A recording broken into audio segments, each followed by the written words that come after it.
You have felt light arrive without ever once thinking of it as a journey. You flip a switch and the room is simply bright. The sun clears the horizon and its warmth is already on your face. Light feels instant, a thing that is just there, the moment you look for it. But it is not instant. It travels at a fixed and famous pace, about 300,000 kilometers every second, and that single number turns out to be one of the deepest rules the whole universe obeys. The sunlight resting on your skin right now left the sun more than 8 minutes ago, so a quiet question forms almost on its own. If light has a top speed, what happens right at that edge, and what waits on the far side of it? Tonight we follow that question gently, all the way out, toward the strange and genuinely beautiful truth about the speed of light. Reach over and turn on a lamp. The light fills the room before you can finish the thought.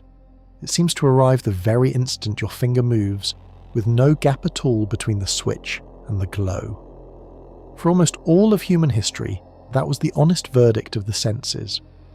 Light was simply present, everywhere at once, a thing without travel time.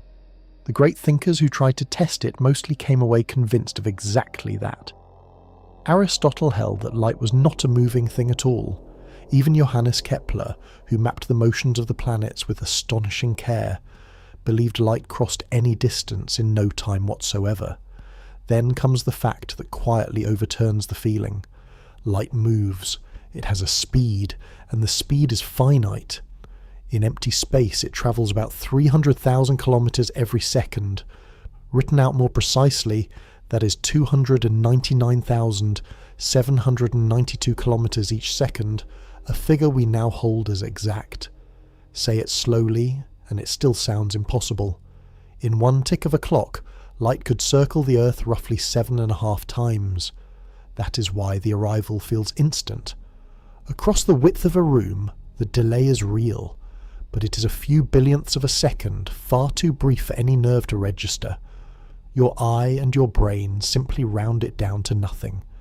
The lamp seems to light the room all at once because the messenger crossing that room is faster than any sense you own.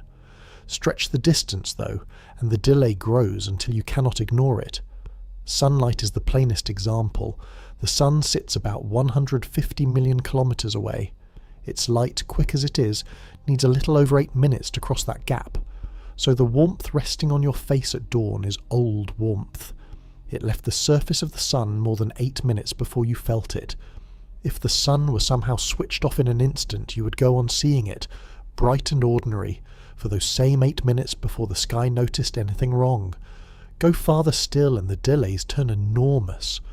The light from the next nearest star has been travelling for more than 4 years. The light from the faint smudge we call the Andromeda Galaxy set out about 2.5 million years ago, when our earliest ancestors were only just learning to shape stone. Every one of those beams is on a schedule set by the same fixed speed. This single number sits underneath a great deal of what follows. It is not a fact about lamps and eyes alone. The speed of light is woven into the structure of space and time themselves, a hard edge built into the rules the universe runs on. Physicists give it a plain name, the letter C, and treat it as one of the deepest constants there is. Nothing we have ever found carrying energy or information moves faster. So here is the quiet thing to hold before we go any further. The light in your room is not standing still and waiting for you. It is racing, at the very top speed the cosmos allows, and only its blinding quickness lets it pretend to be already there. Once you accept that light truly travels, a long chain of consequences opens up, each one stranger and more real than the last. And the first people to prove that light has a speed at all were not looking at lamps. They were watching a small moon slip in and out of the shadow of a giant planet. For a long time nobody could think of a distance large enough to catch light in the act. Light was too fast for any earthly stretch of road. The answer, when it came, was to stop using the Earth for a ruler and use the solar system instead. The clock that finally worked was a moon of Jupiter, and the man who read it was a young Danish astronomer named Ole Rømer. In the 1670s, Rømer was working at the Royal Observatory in Paris, alongside the Italian astronomer Giovanni Cassini. Their subject was Io, the innermost of the 4 large moons Galileo had spotted circling Jupiter. Io is a busy little world, and it swings around its giant planet quickly, completing 1 full orbit in about 42 hours. On each lap it slides behind Jupiter and vanishes into the planet's shadow, then reappears on the far side. These eclipses happen like clockwork, and astronomers timed them hoping to use Io as a kind of cosmic pocket watch, good for finding longitude at sea. But the watch would not keep steady time. Rømer noticed something odd in the records. When the Earth, on its own orbit, was moving toward Jupiter, the eclipses of Io crept earlier and earlier than the tables predicted. When the Earth was drawing away from Jupiter, the eclipses fell later and later behind schedule. The little moon had not changed its pace. Something about our own changing distance was shifting the timing. Rømer saw the answer. The eclipses looked late when the Earth was farther off, simply because the light announcing each one had a longer road to travel to reach us. When we were close, the news arrived sooner. The moon was punctual. The messenger was not, because the messenger moved at a finite speed and the distance kept changing beneath it. In 1676 he made his boldest move. From the pattern, he predicted that a coming eclipse of Io would arrive about 10 minutes later than the standard tables said. The prediction held. He had used a moon 400 million kilometers away to show, publicly and in advance, that light takes time to cross space. Rømer himself stopped short of a tidy number in kilometers, partly because the true size of the Earth's orbit was still uncertain. He put it in terms of travel time. By his reckoning, light needed something like 22 minutes to cross the full width of the Earth's path around the Sun. The modern value is closer to 16.5, so his figure ran a little long, but the method was sound and the point was proven. It was the Dutch scientist Christian Huygens who took Rømer's timings and the best available distances and turned them into a speed. His result came out around 220,000 kilometers per second. That is low by roughly a quarter against the true value, but consider what it represented. A human being, using a telescope and a shadow on a distant moon, had put a real number on the pace of light for the first time. Not everyone believed it at once. Cassini, Rømer's own senior colleague, remained doubtful for years. Yet the measurement stood, and later observations only confirmed it. The lesson underneath was quietly enormous. To weigh something as fast as light, you had to reach beyond the Earth entirely and let the whole solar system serve as your laboratory. The next step was to bring the measurement back home and pin the number down with mirrors and spinning wheels on the ground. Rømer had proved that light travels. What he could not do, from a shadow on a distant moon, was measure that speed with real precision. That work waited nearly 2 centuries until a pair of French experimenters found ways to catch light over a few kilometers of ordinary air, using nothing more exotic than fast-spinning machinery and a steady beam. The first was Hippolyte Fizeau, in the year 1849. His idea was to chop a beam of light into tiny flashes and time how long each flash took to make a round trip. He set a bright source behind the rim of a toothed wheel, so the light passed through one gap between 2 teeth. The beam then ran out from the heights of Suresnes on the edge of Paris to a mirror on Montmartre about 8 kilometers away and bounced straight back. Here is the clever part.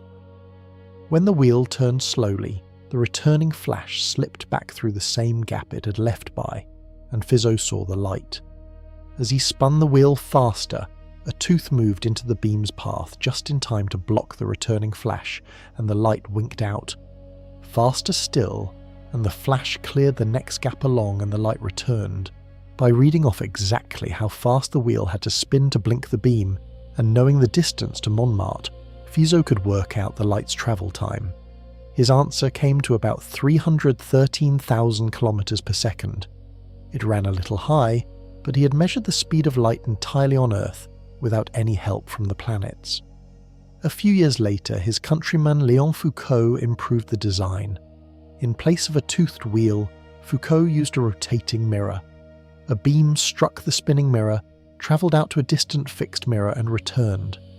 In the time the light was away, the rotating mirror had turned by a tiny angle, so the returning beam came back slightly deflected. Measure that small deflection, and you could compute the speed. Foucault's method was gentler and more precise, and in 1862 he arrived at about 298,000 kilometers per second, strikingly close to the modern figure. Foucault's approach also let him test light inside water rather than air, and there it slowed down, exactly as the wave picture of light demanded. That result quietly settled an old argument about the nature of light in favour of waves. The American physicist Albert Michelson later carried the rotating mirror technique to extraordinary heights of accuracy, measuring the speed across mountain tops in California and refining the number for decades. Then, in 1983, something unusual happened to this most careful of measurements. The world's scientists stopped measuring it. By international agreement, the speed of light was fixed by definition at 299,792,458 meters per second, exactly. From that day, the meter itself was defined as the distance light travels in a set fraction of a second. Read that again, because it is a strange and beautiful turn. The speed of light is no longer something we go out and find. It is now the fixed ruler against which we measure length. Ask how far a meter is, and the honest answer is that it is however far light gets in one part in roughly 300 million of a second. The number that Rømer glimpsed in a moon shadow, and Foucault chased with a whirling mirror, has become a cornerstone so solid that we build the very idea of distance on top of it. But knowing the number is one thing. The deeper shock was still coming, from an experiment that expected to find light changing and found it stubbornly refusing to. By the 1880s, physicists were sure of one more thing about light, and they turned out to be wrong about it. Light was understood as a wave, and every wave they knew travelled through some medium. Sound moved through air. Ripples moved through water. So light, they reasoned, must move through a medium of its own, a thin, invisible something that filled all of space. They called it the luminiferous ether, and they believed the Earth swam through it as it orbited the Sun. If that were true, there should be a way to feel the motion. As the Earth ploughed through the ether, there ought to be a kind of headwind, an ether wind blowing past us. Light sent along the direction of the Earth's motion should travel at a slightly different speed than light sent across it, in just the way a swimmer makes different time going with a river than across it. The difference would be tiny, but two Americans set out to catch it. Albert Michelson and Edward Morley built their apparatus in Cleveland, Ohio in 1887. Their instrument was an interferometer, and it was a marvel of patience. A single beam of light was split into two, sent down two arms set at right angles to each other, bounced off mirrors, and brought back together. When two light waves recombine, they interfere, laying down a pattern of bright and dark bands. Shift the timing of one beam by even a fraction of a wavelength, and those bands visibly slide. It was one of the most sensitive measurements anyone had ever attempted. To keep it steady, they floated the whole assembly on a great slab of stone resting in a pool of liquid mercury, so it could turn smoothly without a shudder. The plan was simple: rotate the instrument. As the arms swung to line up with and then across the supposed ether wind, the two beams should fall out of step, and the interference band should march across the field of view. All they had to do was watch the bands move. The bands did not move. Turn the apparatus how they might at any hour of the day, in any season as the Earth swung to new points on its orbit, the light in both arms kept perfect time. The speed of light came out the same in every direction, with no trace of an ether wind at all. It was one of the most famous null results in all of science, a careful search that found precisely nothing. That nothing was louder than almost any discovery. Physicists tried hard to save the ether. The Irish physicist George Fitzgerald and the Dutch physicist Hendrik Lorentz proposed that objects moving through the ether physically shrink along their direction of motion by just the amount needed to hide the effect. It was a bold patch, and it contained a real piece of the truth, but as a rescue for the ether, It felt forced. The plain reading of the Michelson and Morley result was harder to swallow and closer to correct. There was no ether wind because there was no ether to blow, and the speed of light simply does not depend on how you are moving. Run toward a beam or away from it, and you still measure the same 300,000 kilometers per second. That flatly contradicts everything ordinary motion teaches us. Two cars closing head-on add their speeds. Light refuses to. It sits at one value for everyone, always, and that stubbornness would soon force a young clerk in a Swiss patent office to rebuild space and time from the ground up. In 1905, a 26-year-old named Albert Einstein was working as a patent examiner in Bern, Switzerland, reviewing applications by day and turning physics over in his mind in the hours around it. That year he published a paper with the dry title On the Electrodynamics of Moving Bodies. Inside it was a rebuilding of space and time so complete that we still live inside its consequences. We call it special relativity, and its foundation is almost startlingly plain. Einstein began with two simple statements and refused to flinch from where they led. The first was an old and reasonable idea. The laws of physics are the same for everyone moving steadily, with no acceleration. If you are in a smooth train gliding at constant speed with the shades down, no experiment inside can tell you whether you're moving or sitting still. There is no special resting place in the universe against which real motion is measured. That principle stretched back to Galileo, and few objected to it. The second statement was the strange one, and it took the Michelson and Morley result at face value. The speed of a light in empty space is the same for every observer, no matter how that observer is moving, and no matter how the source of the light is moving. Light does not add its speed to yours or subtract it. It comes in at the same fixed pace for all. Sit with how odd that is. Imagine you are chasing a light beam, somehow racing along at nearly the speed of light yourself. Common sense says the beam should be crawling ahead of you, barely pulling away. Einstein's postulate says no. You would still measure that beam streaking off at the full 300,000 kilometers per second, exactly as if you stood still, and a friend watching from the ground would measure the very same beam at the very same speed. You're moving at wildly different rates, yet you both clock the light at one identical value. Something has to give, and Einstein saw clearly what it was. If everyone agrees on the speed of light, then everyone cannot agree on time and distance. Speed is just distance divided by time. To hold that one ratio fixed for observers in violent disagreement about their own motion, the distance and the time themselves must bend. The measuring sticks and the ticking clocks are the things that flex, so that the speed of light can stay the one solid rock beneath them. This was the great inversion. Before Einstein, time and space were the fixed stage, absolute and universal, the same for a king and a comet. The speed of light was just a property of a thing moving across that stage. Einstein swapped their roles.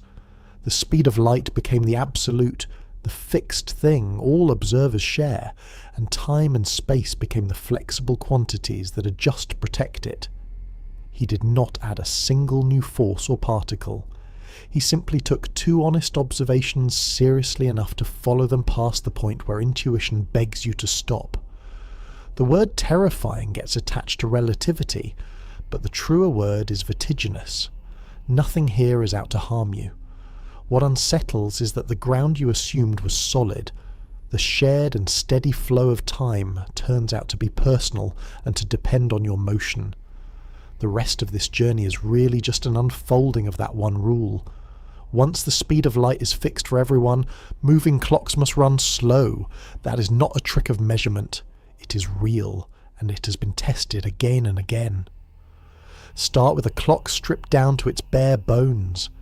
Imagine two mirrors, one above the other, with a single pulse of light bouncing straight up and down between them. Each round trip up and back is one tick. There is nothing fancy here.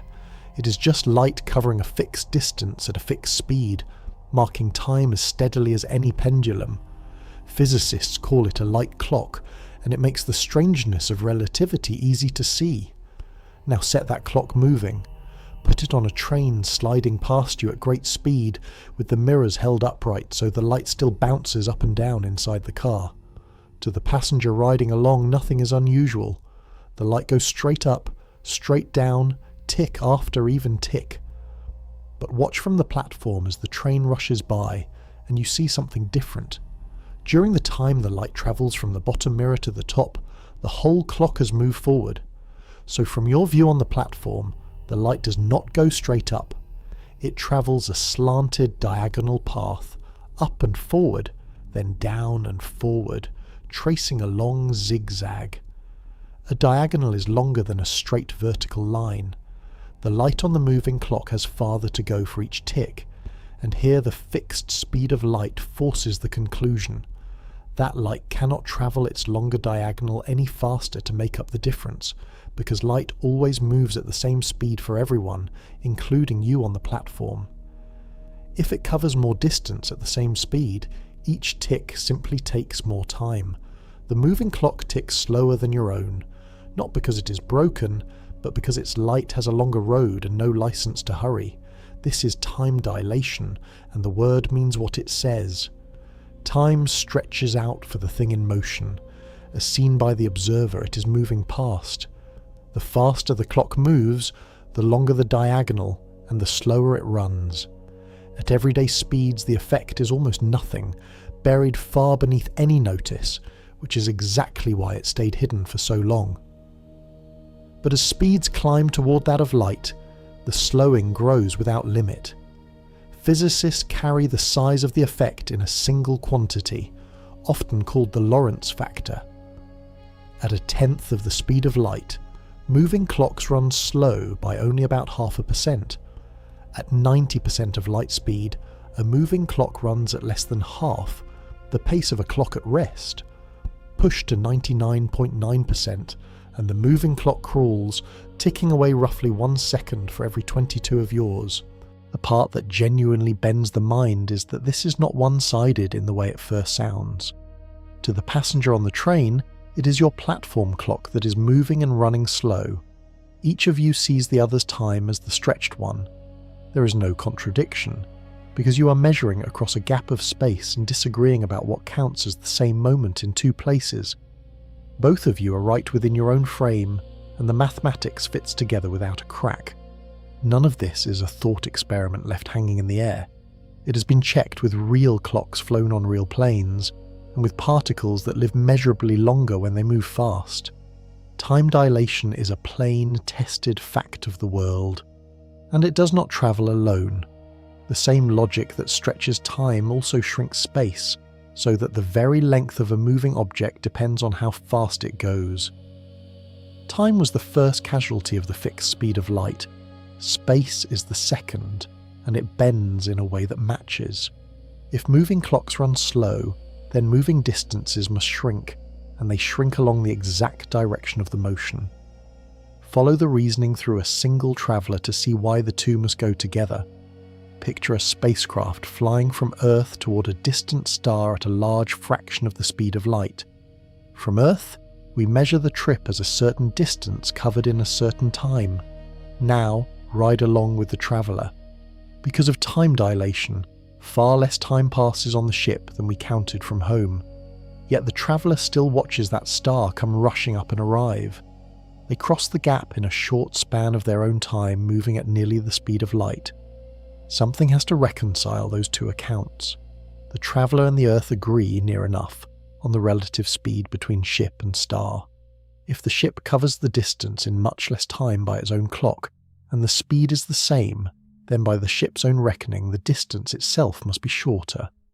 And that is precisely what the traveller measures. To someone moving fast, the space ahead is contracted. The road between the stars is genuinely shorter for the one racing along it than for the one standing still. This is length contraction. An object in motion is measured to be shorter along its line of travel than it is when at rest. A meter stick flying past you lengthwise would measure less than a meter to you, though to anyone moving with it, it stays a full meter, perfectly ordinary.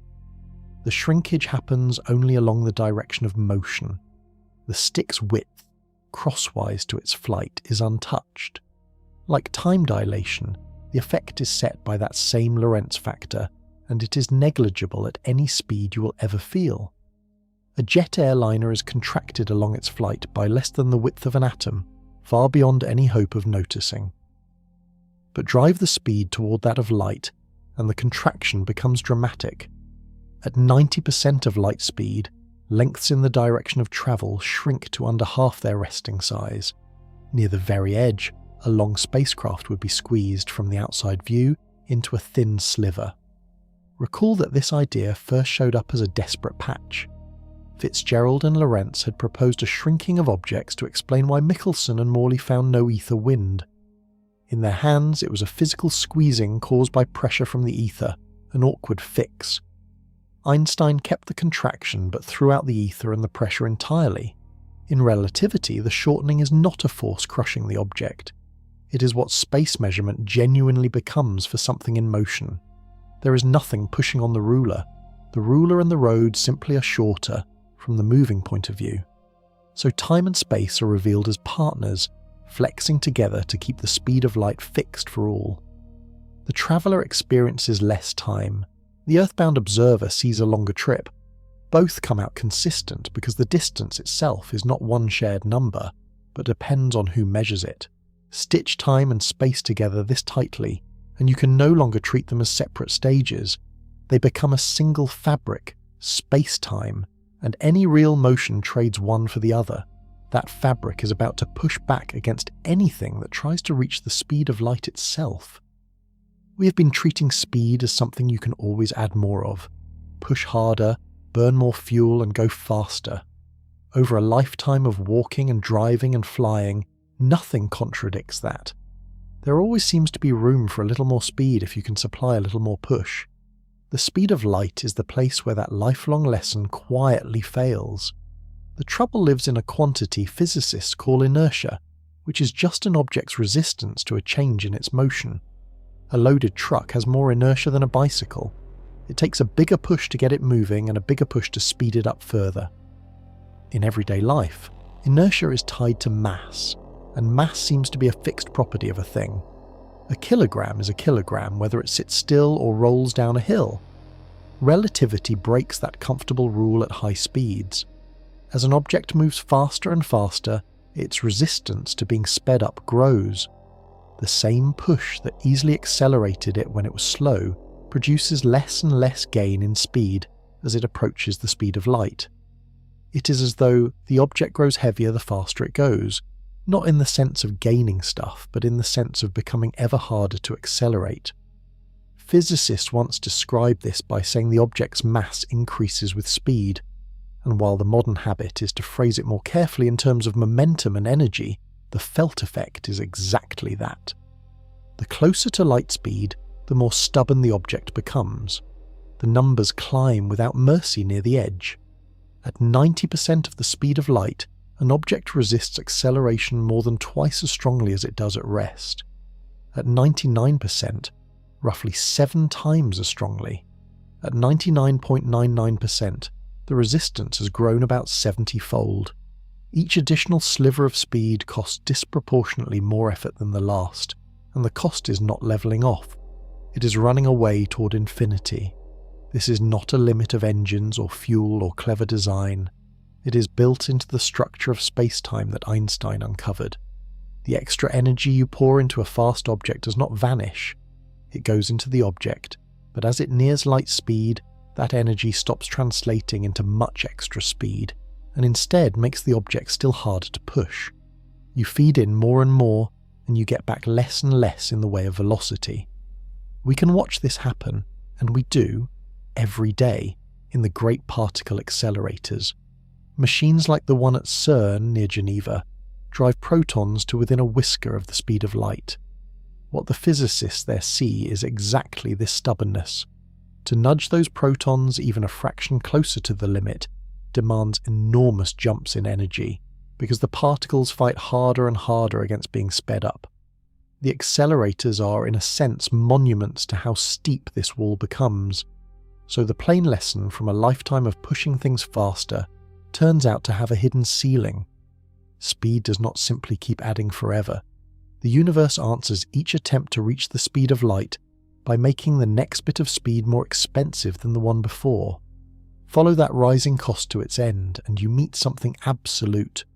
To actually reach the speed of light, an object with mass would need not a great deal of energy, but an infinite amount.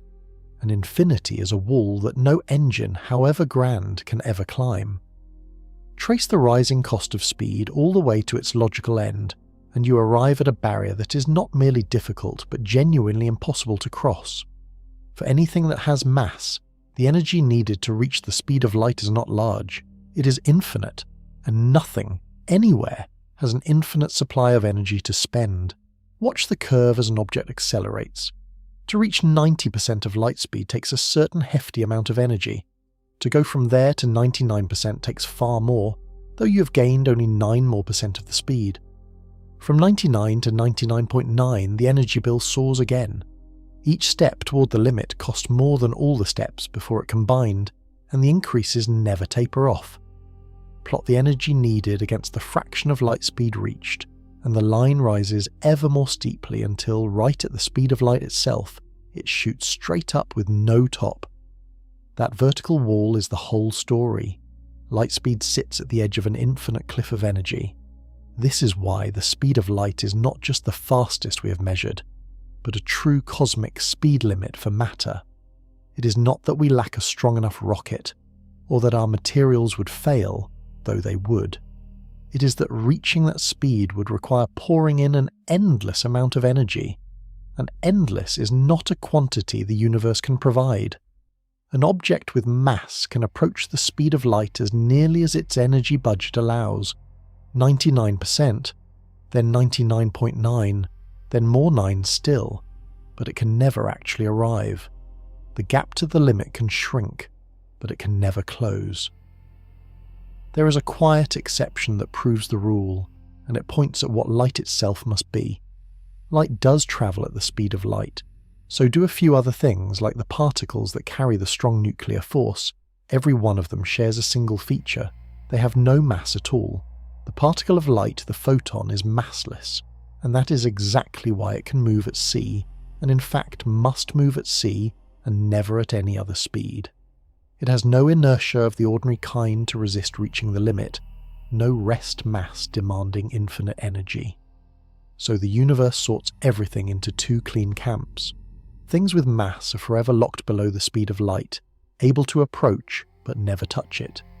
Things without mass are locked at the speed of light, always travelling at exactly that pace, never slower, never faster. The speed of light is both a ceiling for matter and the fixed home of the massless. Nothing sits in between at will, sliding up to c and past it. Notice, too, what this does to the whole idea of going faster than light for ordinary matter. The wall of infinite energy stands squarely across the road before you ever reach the speed of light, let alone exceed it. You cannot break through a barrier you cannot even arrive at. The limit is not a fence you might one day cut. It is the far edge of a road that gets infinitely longer the closer you come to its end. That single fact reshapes every dream of crossing space quickly, and we will follow those dreams later, out to warp drives and wormholes. But the wall of energy also hides a deeper marvel. The very reason mass resists the speed of light is bound up with what mass is. Energy and mass, it turns out, are not two separate things at all. They are the same thing wearing two faces, joined by the most famous equation ever written. The energy poured into a fast-moving object does not simply disappear when it fails to become extra speed. It has to go somewhere, and following where it goes leads to the deepest idea in all of relativity. Energy and mass are the same thing. The equation that says so is short enough to fit on a ring, E equals mc squared, and behind that brevity is a truth that runs the stars. Read the equation slowly.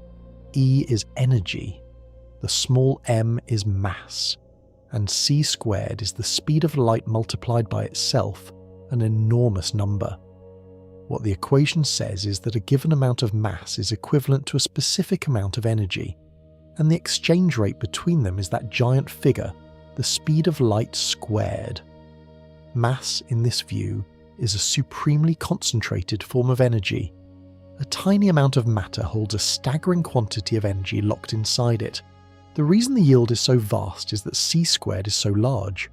The speed of light is about 300,000 kilometers per second, and squaring it gives a number with 16 zeros behind it in the usual units. So even a whisper of mass, converted fully to energy, releases a torrent. The mass in a single paperclip, if it could be turned entirely into energy, would rival the output of a large power plant running for hours. Ordinary matter is, in a hidden sense, energy in its most compressed shape. This is not a piece of abstract bookkeeping, it is the engine of the sun. Deep in the solar core, hydrogen nuclei fuse into helium, and the helium that results weighs a hair less than the hydrogen that made it. That missing sliver of mass has not vanished. It has become energy, streaming out as the sunlight that warms your face and feeds nearly every living thing on Earth. The sun turns about 4 million tons of its own mass into energy every second, and it has done so for billions of years and will for billions more. Every star you see at night is running on this same conversion, mass melting quietly into light. The equation also closes the loop on why speed has a limit.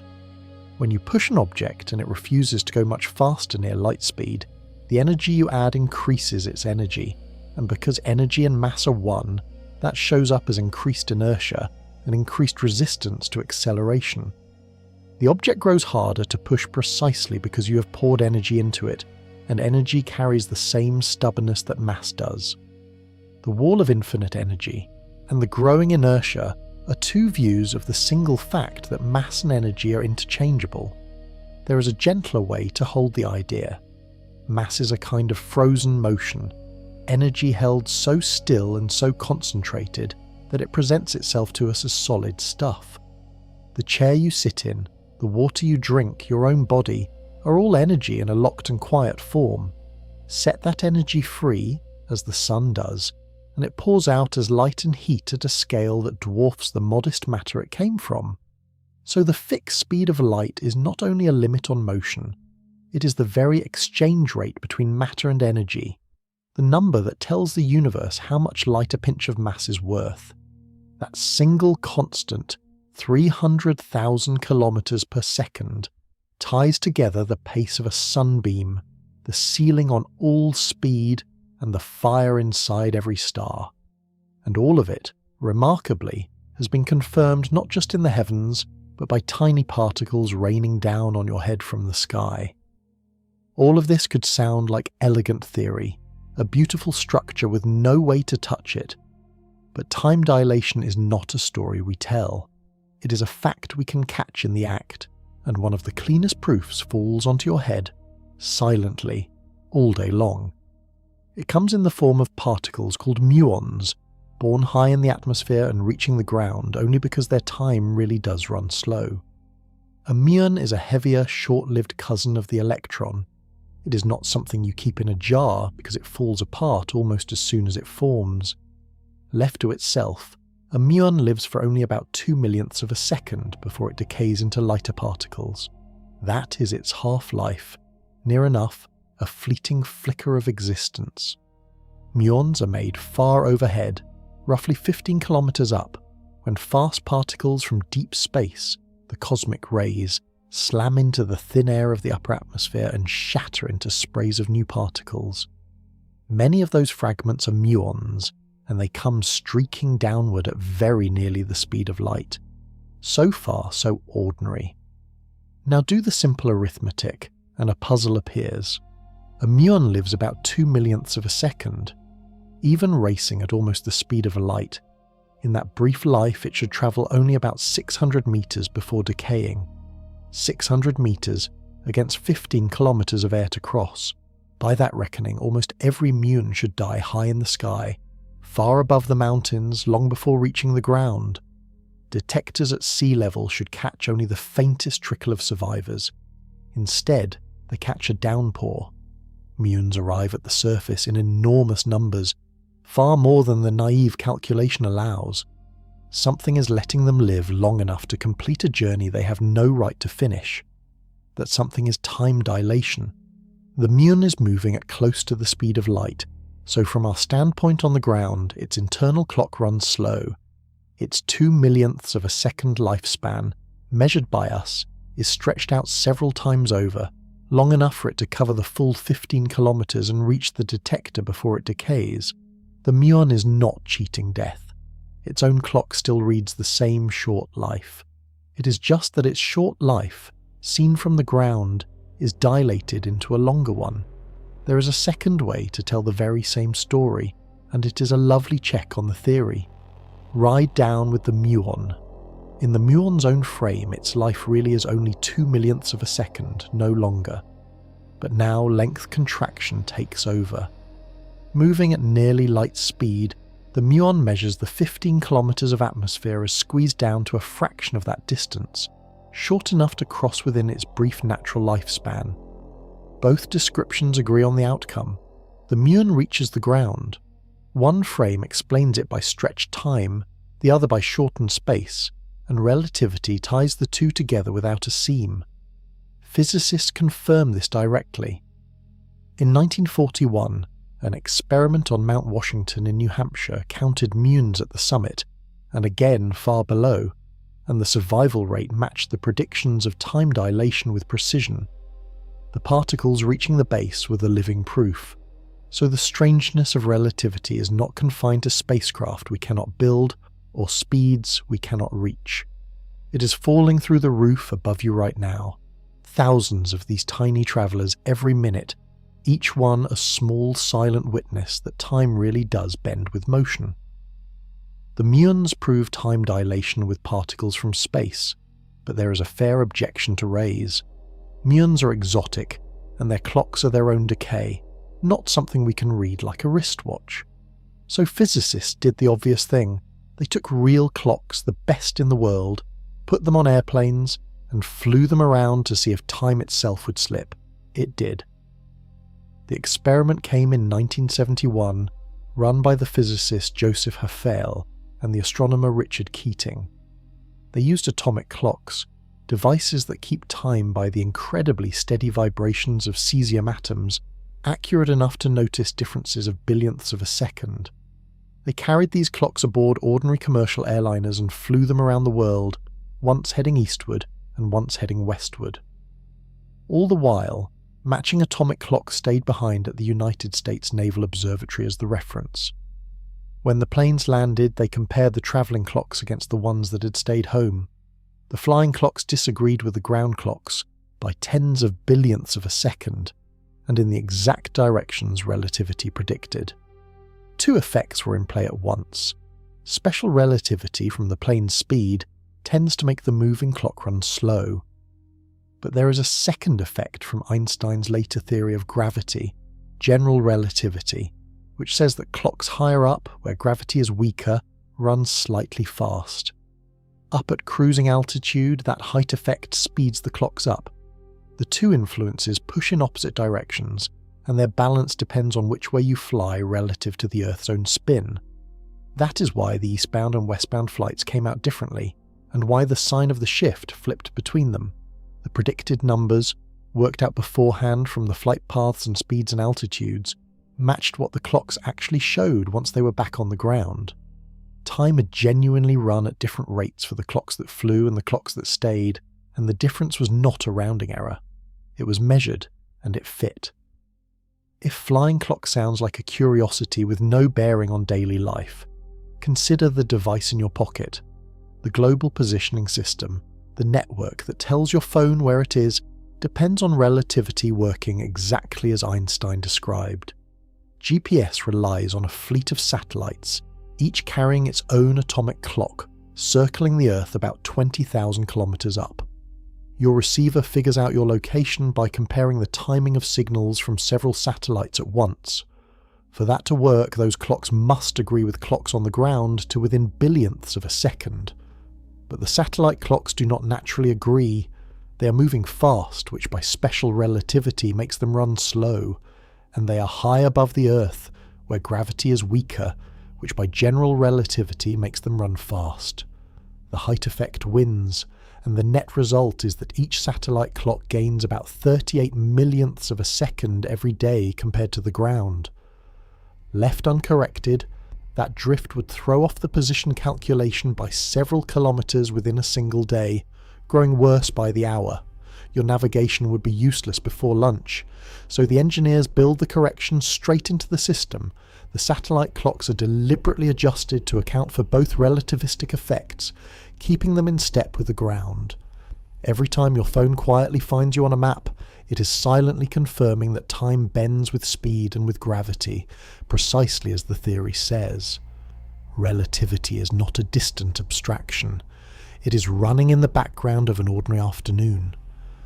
We can measure time dilation with clocks on planes, but to truly feel the wall that light speed represents, it helps to watch human machines push right up against it.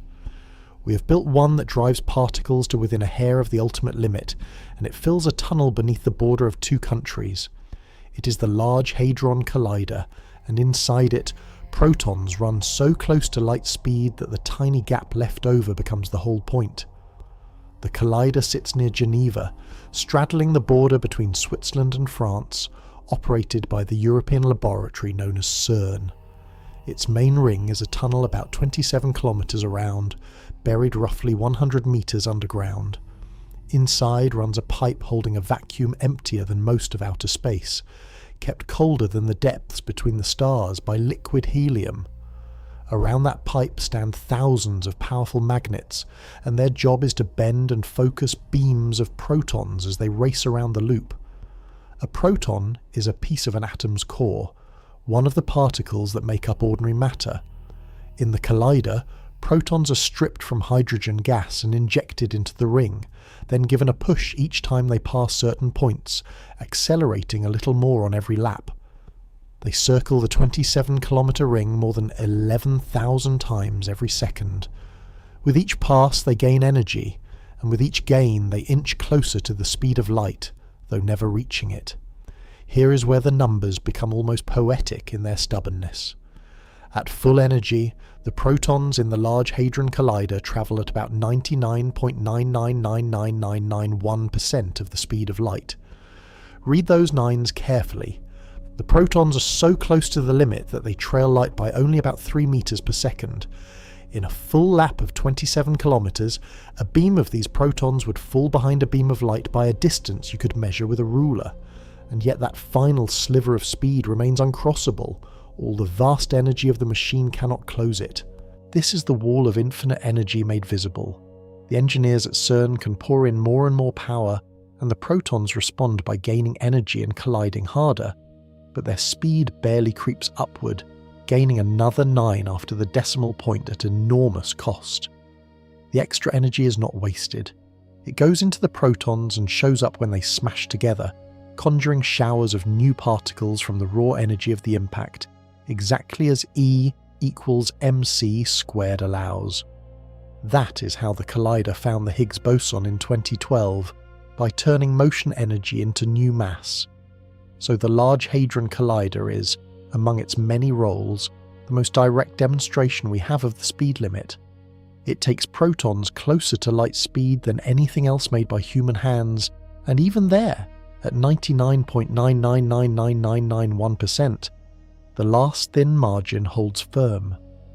The machine can throw unimaginable energy at those protons and still not push them the final tiny step to see. It is worth holding that picture. Our finest instrument for chasing light speed proves in the same breath that we cannot reach it. The gap it leaves is small enough to measure in meters per second and permanent. That is the barrier as physics understands it, standing firm even in our grandest machine. And if protons in a collider still fall short, our fastest spacecraft, for all their thunder, barely leave the starting line. Protons in a collider skim the edge of light speed, but they are featherweight specks steered by giant magnets. When it comes to moving something large, a spacecraft with instruments and mass, our very best efforts look almost still against the pace of light. It is worth measuring that gap honestly, because it tells us just how far we are from crossing space the way light does. Take the fastest object humans have ever built, the Parker Solar Probe. Launched in 2018, This spacecraft was sent to skim the outer atmosphere of the Sun, diving closer to our star than anything before it. As the Sun's gravity pulls it inward on its closest passes, the probe reaches speeds around 690,000 kilometers per hour. That is a genuinely staggering pace by any human measure. It could cross the entire United States in under half a minute. It is the swiftest machine our species has ever set in motion. Now hold that record up against the speed of light. Light travels about 1 billion kilometers per hour. The Parker Solar Probe, at its fastest, reaches roughly 690,000 of those kilometers in an hour, which works out to only about 1 part in 1,500 of light speed. Put plainly, light is more than 1,000 times faster than the fastest thing we have ever launched. Our crowning achievement in speed is still crawling by the standard the universe sets. Consider a different kind of champion, the Voyager spacecraft. Voyager 1 left Earth in 1977, toured the outer planets, and then kept going. In 2012, it became the first human-made object to cross into interstellar space, leaving the bubble of the Sun's influence behind. It is now the most distant object we have ever made, more than 24 billion kilometers away and still moving outward. Its speed is about 61,000 kilometers per hour relative to the Sun, steady and unpowered, coasting on the momentum of long-ago planetary encounters. 61,000 kilometers per hour is fast enough to escape the solar system forever, yet against light it is slower still than Parker, a tiny fraction of a fraction. And look at what that speed buys in distance. Voyager 1 has been flying for nearly half a century, and it is only now, after all that time, a little over 20 light hours from home. In other words, its entire epic voyage has carried it a distance that light crosses in less than a single day. Let that comparison settle. A beam of light leaving Earth would catch up to Voyager 1 after its 40-plus year head start in under a day of travel. Everything we have accomplished in the reach of spacecraft, every gravity assist and long silent cruise, amounts to a distance light shrugs off between one afternoon and the next. This is the humbling frame for everything that follows. When people speak of travelling to other stars, they are not asking to go a little faster than Voyager. They are asking to close a gap so wide that our fastest machines, given decades, cover only a light day of it, and the nearest star beyond the Sun is not 1 light day away. It is more than 4 light years away, a distance thousands of times greater than Voyager's whole journey so far. So before we dream of crossing to another sun, it helps to look squarely at where we stand. We have built magnificent, record-breaking craft, and by the measure of light they have barely stepped off the porch. The true size of the gap comes into focus only when we look at the very nearest star and ask, honestly, how far away it really is. Look up on a clear night in the southern sky, toward the constellation Centaurus, and you are looking toward the closest neighbours our Sun has. Among them, too faint to see without a telescope, is the nearest star of all, a small red dwarf named Proxima Centauri. It is the next sun over, our closest stellar companion, and standing on the true distance to it is the surest way to feel the size of the gap we hope to cross. Proxima Centauri sits about 4.2 light-years from Earth. A light-year is not a measure of time, but of distance, the distance light travels in 1 full year. Since light covers about 300,000 kilometers every second, in a year it crosses something on the order of 9.5 trillion kilometers. Multiply that by 4.2, and the distance to Proxima Centauri comes out to roughly 40 trillion kilometers. The number is so large it stops meaning anything, which is exactly why the light year exists, to fold that vastness into a single graspable figure. Try to picture it with a model, shrinking everything down. Suppose you shrank the sun to the size of a large beach ball and set it in one city. On that same scale, the Earth would be a small marble orbiting a stone's throw away, and the whole solar system out to the distant planets would fill a town. Where would Proxima Centauri be? Not in the next town or the next country. On that scale, the nearest star would sit thousands of kilometers away, in another part of the world entirely. Between our beach ball sun and that far marble, there is almost nothing but empty dark. Now bring back the spacecraft from a moment ago and point them at Proxima Centauri. Voyager 1, our long-distance traveller, moves at about 61,000 kilometers per hour. If it were headed straight for Proxima Centauri, which it is not, it would need something like 70,000 years to arrive. 70,000 years. That is longer than all of recorded human history many times over, longer than our species has looked more or less as it does now. Our farthest flung machine would need to fly for that long to reach the very nearest star. Even light, which needs no fuel and never slows, takes those 4+ years to make the crossing. That has a curious consequence.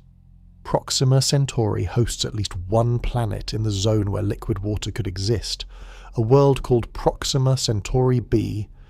If someone stood on that planet tonight and shone an unimaginably bright signal toward Earth, we would not see it for more than 4 years, and our reply would take just as long to return. The simplest conversation with our nearest stellar neighbour would stretch across the better part of a decade, one sentence each way. This is the gap that the speed of light defines. It is not merely far. It is far in a way that time itself struggles to bridge, because the fastest messenger in existence still needs years to cross a single step between stars, and everything we can build needs tens of thousands. The speed of light, which felt like a generous 300,000 kilometers per second down in your bright room, reveals itself out here as a strict and sobering limit on how quickly we can ever reach anything beyond our own sun. And yet that same limit gives us something unexpected in return. Because light takes time to travel, looking out into space is not only looking across distance, it is looking backward through time into a past we could reach no other way. Because light takes time to cross space, it carries a strange and wonderful gift. When you look far away, you're also looking into the past. Every glance outward is a glance backward in time, and the farther you look, the deeper into history you see. The night sky is not a snapshot of the universe as it is now. It is a layered record of how things were, each point of light showing its source not as it stands today, but as it stood when that light set out. Start close to home. The moon is about 1¼ light seconds away, so you always see it as it was a moment ago. The sun, at 8 light minutes, appears as it was 8 minutes back. Look at Jupiter through a telescope, and you see light that left it more than half an hour ago. Already, no two objects in your view are showing you the same instant. You are seeing a collage of different moments, each stamped by the time its light needed to reach you. Push outward to the stars, and the delays stretch into years, centuries, and beyond. The bright star Sirius is about 8½ light years off, so its light shows it as it was 8½ years ago. The stars of a familiar constellation lie at wildly different distances, some a few dozen light years away, others many hundreds. When you trace out a shape like Orion, you are connecting points of light that left their stars in completely different eras, some when you were a child, some long before you were born. The pattern looks like a single scene, but it is stitched together from many separate pasts. Go farther still, and the effect turns staggering. The great galaxy in Andromeda, the most distant thing most people can see with the naked eye, lies about 2.5 million light years away. The faint smudge you see is 2.5 million years old. The light entering your eye tonight left that galaxy when our early ancestors were walking the African savanna, before anything we would call human history had begun. You cannot see Andromeda as it is now. It is simply not possible. The news of its present has not had time to arrive, and will not for millions of years. The most powerful telescopes turn this into a form of time travel we can actually use. When an observatory like the James Webb Space Telescope stares at the faintest, most distant galaxies, it is collecting light that has travelled for well over 13 billion years, from a time when the universe was young and the first galaxies were just forming. Those images are not portraits of distant objects as they are today. They are windows into the deep past showing the cosmos in its infancy. Astronomers study the early universe not by remembering it, but by looking far enough out to see it still happening. It's ancient light only now completing its long journey to us. This is one of the quiet marvels hidden inside the speed of light. The very finiteness that keeps us from reaching the stars quickly is the same property that lets us see the history of the universe laid out in the sky. If light were infinitely fast, everything would show us only the present, and the past would be gone the instant it passed. Because light is slow enough to catch in the act of travelling, the sky becomes an archive, a place where you can look up and watch the ancient universe still glowing. And that same fixed speed does more than record the past. It draws a firm line around what any event can ever touch, shaping cause and effect into a definite form. The speed of light is not only the fastest anything can go, it is the fastest that any cause can reach any effect, and that turns it into something deeper than a speed. It becomes the boundary of connection, the line that decides what can ever influence what. Physicists capture this with a simple and beautiful picture called the light cone, and it draws the true shape of cause and effect in the universe. Begin with a single event, a flash of light at one place and one moment. From that flash, light spreads outward in all directions, expanding as a growing sphere at 300,000 kilometers per second. As time passes, the sphere gets larger. If you imagine time running upward on a page and space spread out sideways, that expanding sphere of light traces out a cone opening upward into the future. Everything that the flash could possibly reach or affect lies inside that cone. This is the future light cone, the full territory that the event can ever touch. Nothing the event produces can travel faster than light, so nothing it causes can ever escape the cone. A place far enough away and soon enough in time simply cannot be reached by any signal from the flash, because light itself has not had time to get there. Those points lie outside the cone, and to the original event they are unreachable.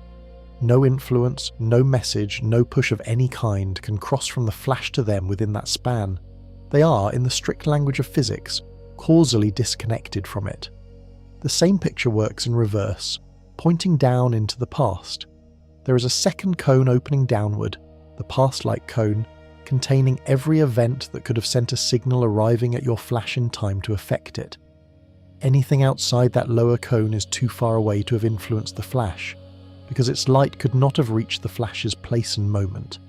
So each event sits at the narrow waist between two cones, one gathering all its possible causes from the past, the other holding all its possible effects in the future. Everything outside both cones is the strangest region of all. Those events are so far away in space and so close in time that not even light can bridge the gap between them and yours. They cannot affect you, and you cannot affect them. For that pair of events, there is no possible cause and effect in either direction. They are sealed off from one another, not by distance alone, but by the joint limit of space, time, and the speed of light together. This structure is why the speed of light is often described as the speed of causality, the speed at which cause and effect can propagate through the universe. It is not a coincidence that light happens to move at this pace. The value is really a property of space-time itself, the maximum rate at which anything, any influence at all, can travel from one place to another. Light just happens to move at that top speed, because light is massless and has no choice. So the light cone is more than a diagram.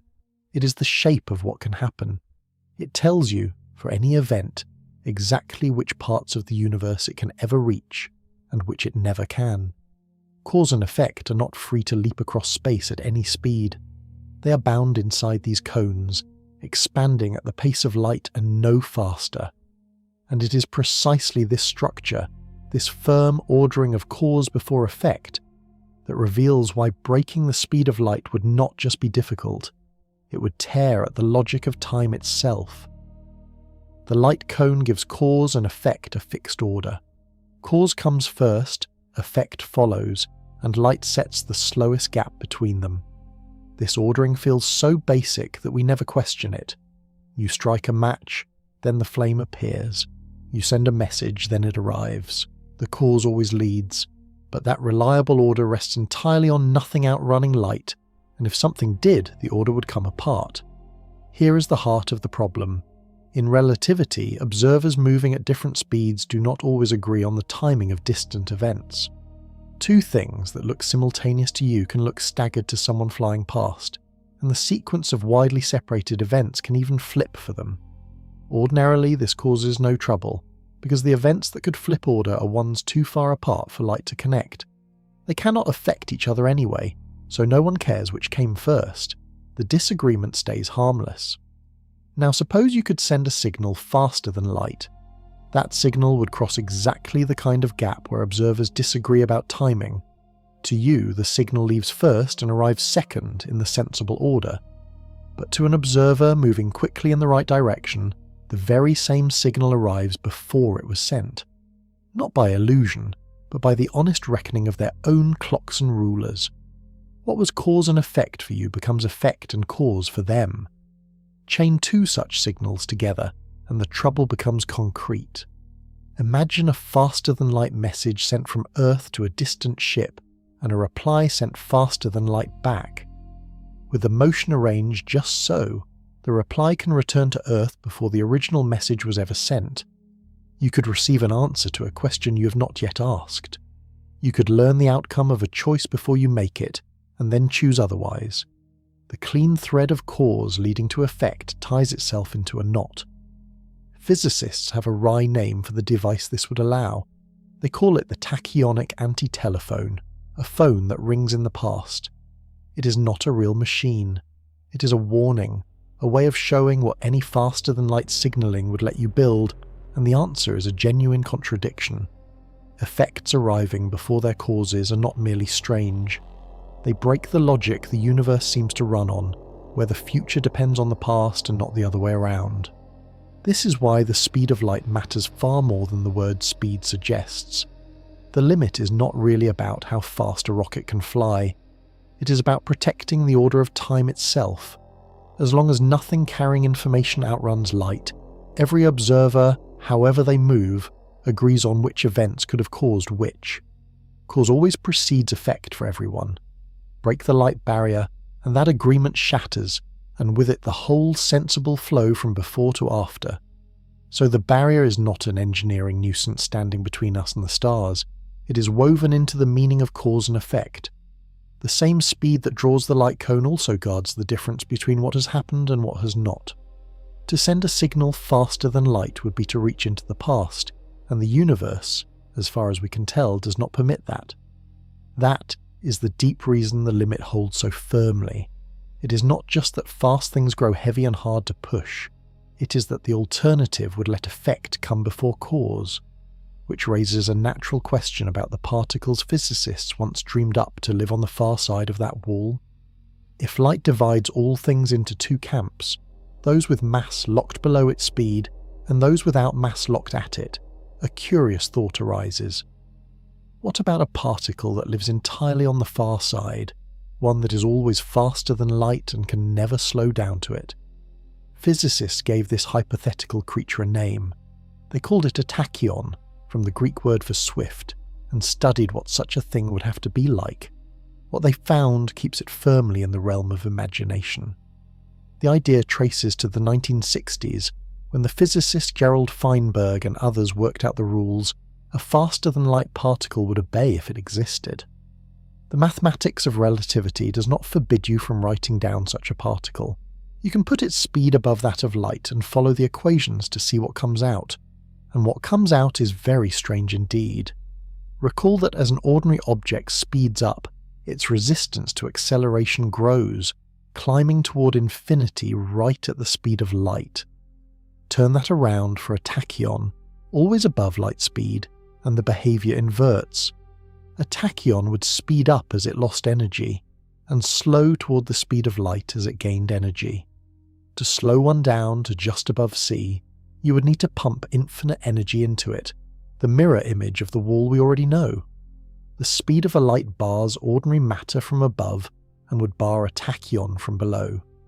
Neither can cross to the other side. The oddest feature shows up in the tachyon's mass. When you work out what a faster-than-light particle's rest mass would have to be, the number comes out imaginary, in the mathematical sense, a multiple of the square root of -1. That is not a quantity you can weigh on a scale.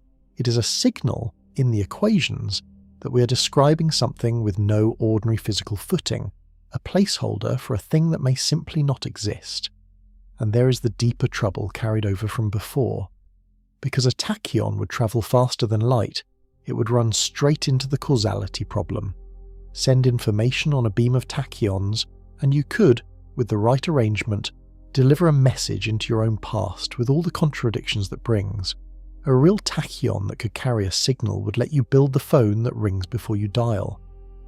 Most physicists take that as a strong sign that such particles, if the equations ever describe anything real, cannot be used to send information or do not exist at all. Experiment has been quietly firm on the matter. Nobody has ever found a tachyon. Searchers have looked in cosmic rays and in particle collisions and in careful measurements of particles we suspected might be light enough to misbehave, and every result comes back consistent with nothing travelling faster than light. When the term tachyon appears in modern physics, it usually points not to a real superluminal particle, but to a mathematical warning sign, a flag that a theory has an unstable piece needing repair. So the tachyon remains what it began as, a clean idea explored honestly and found to lead nowhere we can reach. It is the universe's way of showing that the far side of the light barrier is not a frontier waiting to be settled. It is a region the equations can gesture at but never populate with anything we could send, receive, or hold, which makes it all the more startling when, for a few months, some careful physicists thought they had actually caught something crossing the line. For most of a century, the speed of light stood untouched by every experiment aimed at it. Then, in the autumn of 2011, a team of respected physicists announced a result that seemed to break it.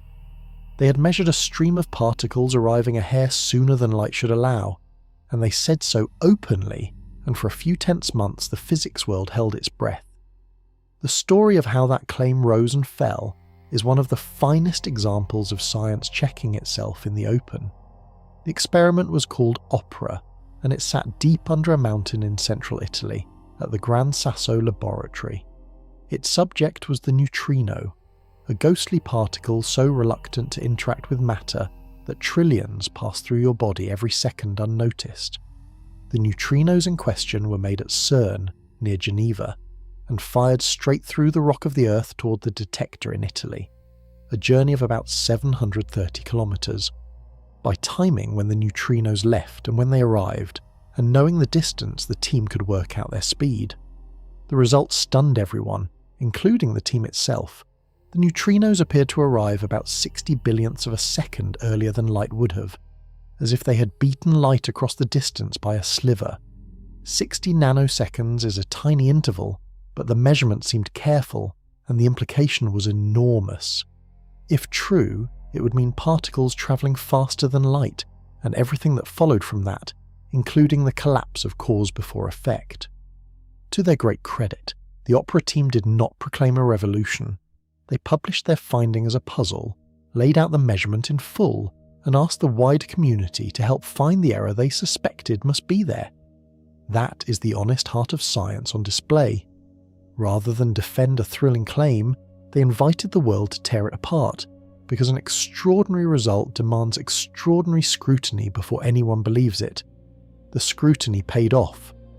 Over the following months, the team went back through every step of the timing chain, every cable and clock and correction. In early 2012, they found the culprit, and it was almost humble in its ordinariness. A fibre optic cable, the kind that carries timing signals, had not been fully screwed into its connector. That loose connection threw off the synchronization by just enough to fake the early arrival. Once the cable was seated properly and the timing redone, the neutrinos fell right back into line. They had travelled at the speed of light, no faster, exactly as relativity said. The false alarm did not embarrass science so much as vindicate it. A bold measurement was announced, checked relentlessly, and corrected when the flaw was found, all in the open within a year.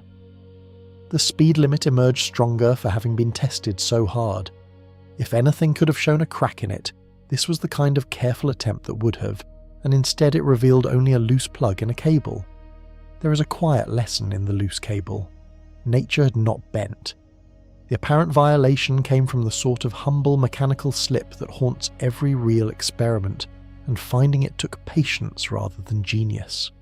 The barrier held not because anyone wished it to, but because the evidence, once cleaned of its error, pointed unmistakably back to it. And yet there is a narrow, honest sense in which light can be outrun, one that has nothing to do with breaking the cosmic limit.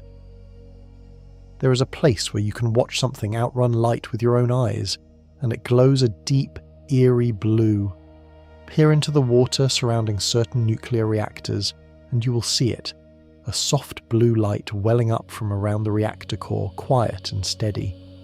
It looks like something from a story, but it is real physics, and it comes from particles moving faster than light. The trick lies in what that phrase actually means. The cosmic speed limit, the one nothing can beat, is the speed of light in empty space, in a perfect vacuum. That is the value we have been calling c, about 300,000 kilometers per second, and no particle with mass can reach it. But light does not always travel at that full speed. When light passes through a material, like water or glass, it moves slower. In water, light travels at only about 3/4 of its vacuum speed, dragged down by its constant interaction with the atoms it passes. This opens a narrow gap.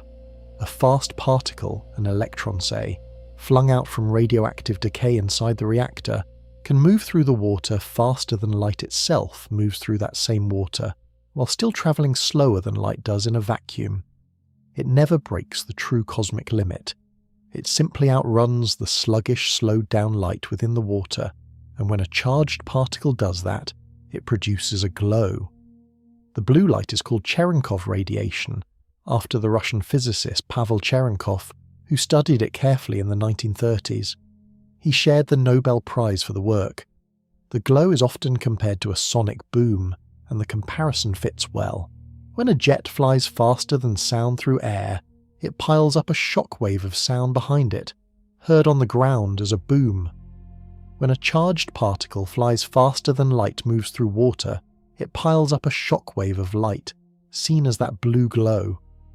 In both cases, something outpaces the waves it makes in the medium around it, and the pile-up becomes a signal we can detect.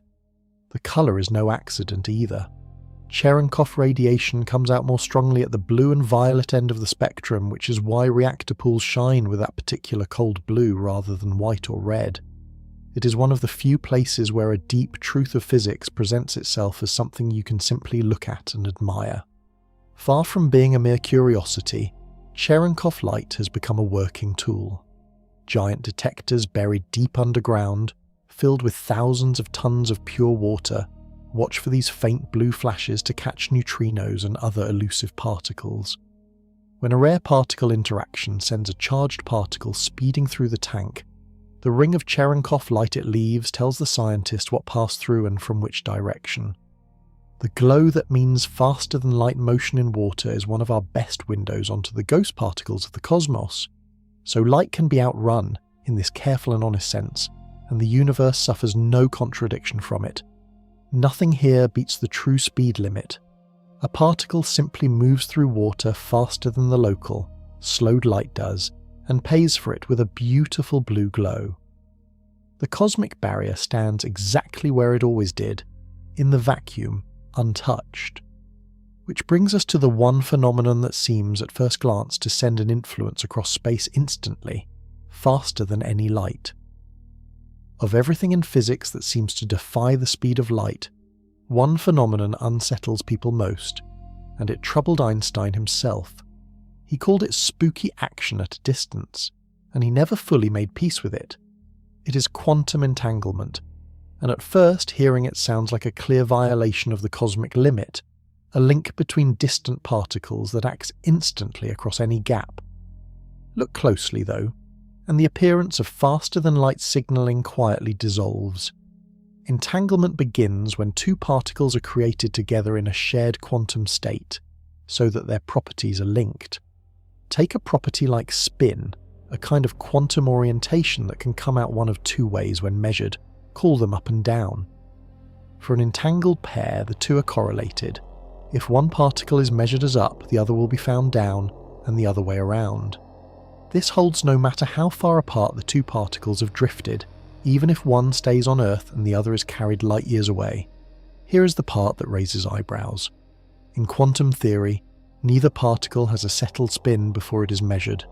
Each hovers in an undecided blend of both possibilities. The moment you measure one and it settles into, say, up, the distant partner instantly settles into down, seemingly the very same instant, across any distance. It looks for all the world as though a signal flashed from one to the other faster than light, coordinating their answers on the spot. Einstein, with two colleagues named Boris Podolsky and Nathan Rosen, pointed to exactly this in 1935, arguing it showed quantum theory must be incomplete. Decades later, the physicist John Bell found a way to actually test whether distant particles were secretly coordinated in advance or truly linked in this quantum way. Careful experiments, refined over many years, came down firmly on the side of quantum theory. The correlations are real, and they're stronger than any prearranged agreement could produce. The particles really are entangled, and yet no message crosses between them, and this is the crucial point. When you measure your particle, the result you get is completely random, up or down with equal odds. You cannot choose which outcome you get. So although the distant partner's result is now locked to yours, the person holding it sees only their own random-looking outcome. They have no way to tell, from their particle alone, that yours was ever measured or what it showed. Only later, when the two of you compare notes through an ordinary signal limited by the speed of light, does the perfect correlation reveal itself. That is why entanglement carries no faster-than-light information. To make any use of the correlation, to turn it into a message, you must send classical information the slow way, at or below light speed, to line the two results up. The spooky link is real, but it is silent. It cannot be used to send a single bit of news, a warning, or a command any faster than light. The no-signalling principle, as physicists call it, holds firm. So even quantum mechanics, with its genuinely strange long-range links, respects the barrier when it comes to sending signals. The correlation is instant, but the meaning is not, because meaning requires a message, and messages still crawl at the pace of light or slower. Einstein's discomfort was understandable, yet the speed limit survives the strangest thing his own theory helped uncover. Having tested the barrier from every local angle and found it whole, we are ready to turn to the one place where the rules genuinely change. We have now circled the speed limit from many sides and watched it hold at every turn. Fast particles grow impossibly hard to push. Faster-than-light signals would let effects precede their causes. Tachyons stay imaginary. A famous early neutrino was traced to a loose cable. The blue glow in reactor pools breaks no true limit, and even quantum entanglement, for all its spookiness, sends no message ahead of light. Gather all of it together, and one conclusion stands clear, before we find the single loophole the universe leaves open. The conclusion is this: nothing that carries energy or information through space can move faster than light. Not a particle, not a wave, not a signal of any kind. This is not a rule we imposed on nature out of preference. It is what every experiment keeps confirming across a century of increasingly precise and varied tests in accelerators and mountaintop detectors and underground tanks and beams fired through solid rock. The barrier is one of the most thoroughly checked facts in all of science. It helps to see why the rule is so rigid. The speed of light is not really a fact about light. It is a fact about the structure of space-time itself, the fixed exchange rate between distances and durations built into the fabric of the universe. Light travels at that speed because light is massless and has no choice. The limit would exist even if light itself did not, because it is really the top speed of cause and effect, the fastest that any influence can propagate from one place to another. Call it the speed of light out of habit, but its truer name is the speed of causality, and that is exactly why it cannot be broken by anything moving through space. To exceed it would be to let effects outrun their causes, to unstitch the order of before and after that the whole universe seems to depend on. The barrier is not a wall we might one day tunnel through with a cleverer machine.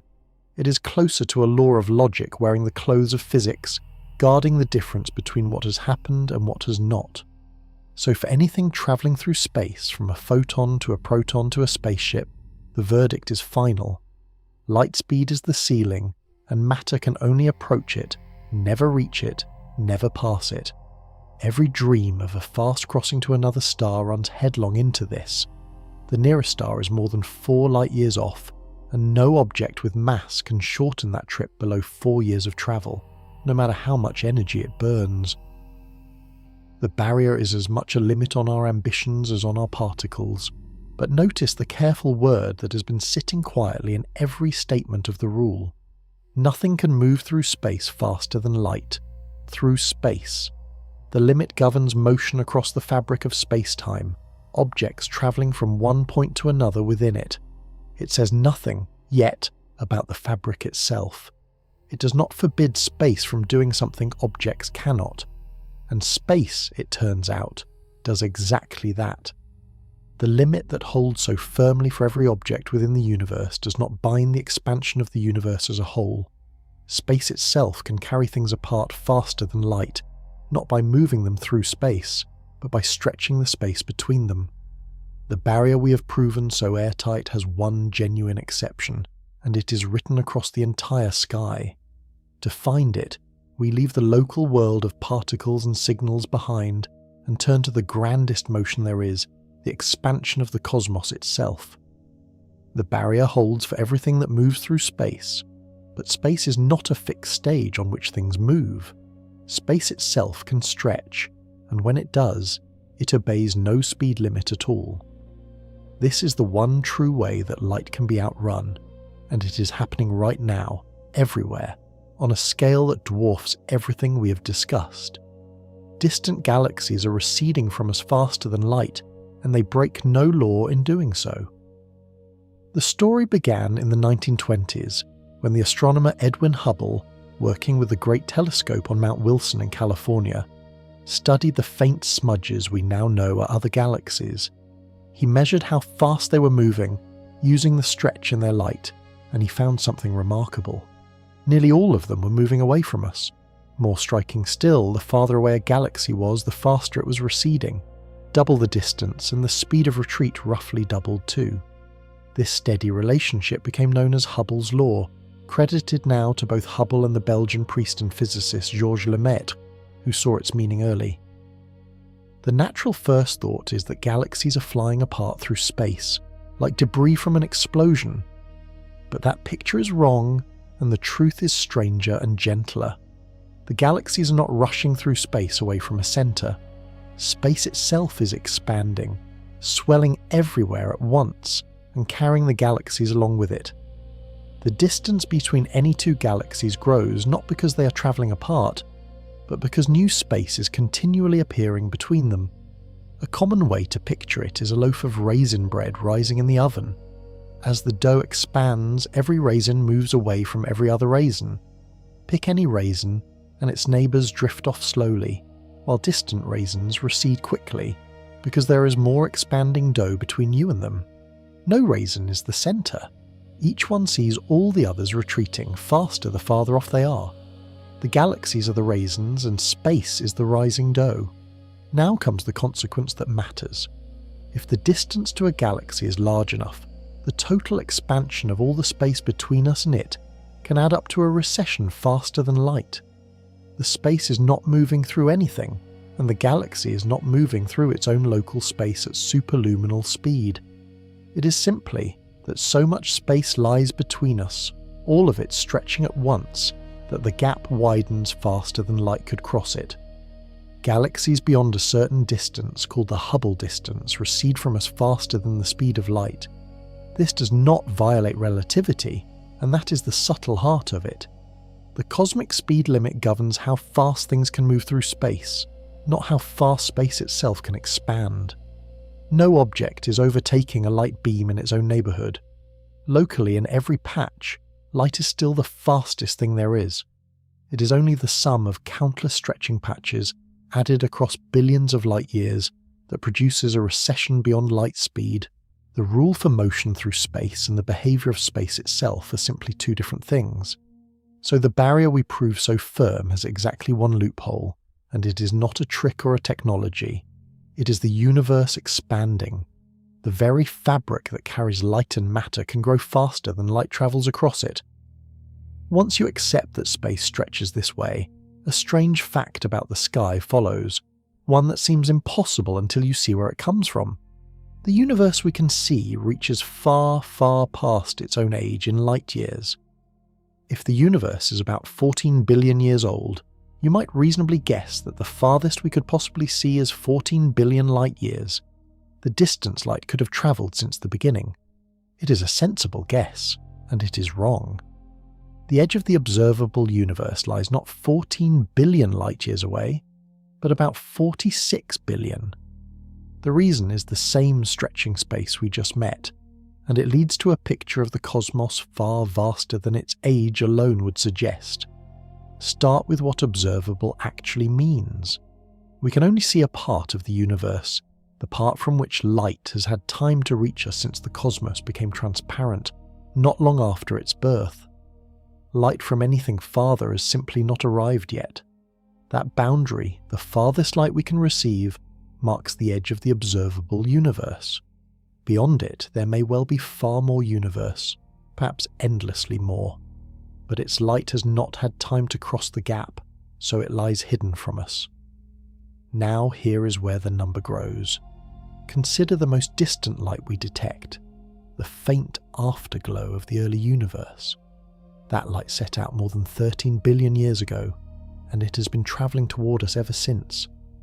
When it began its journey, the patch of space that emitted it was relatively close, but over the billions of years the light spent crossing to us, space itself kept expanding, carrying that patch farther and farther away even as its ancient light crawled toward us.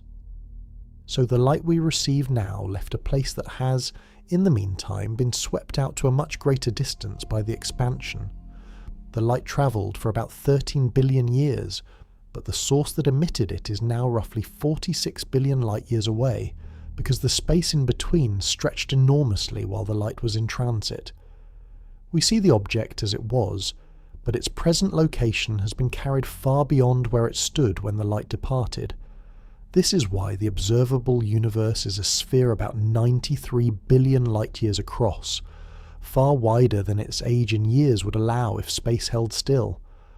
The apparent contradiction, seeing things farther away than light could have travelled, is resolved entirely by expansion. Light covered a certain distance, and then the ground it had already crossed kept growing behind it, so the total span from us to the source today is much larger than the light's travel time alone implies. The afterglow itself has a name, the cosmic microwave background, the oldest light in existence. It comes from every direction, a faint uniform glow left over from when the young universe first cooled enough to let light travel freely. It is the wall at the edge of the visible, the earliest thing we can ever see, and the patches of space that released it are now those 46 billion light-years off. There is a quiet humility in all this. The observable universe is not the whole universe.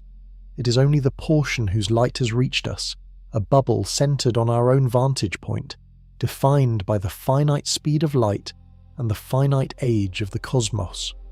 Someone in a distant galaxy would have their own bubble, overlapping ours but centred on them, seeing regions we cannot and missing regions we can.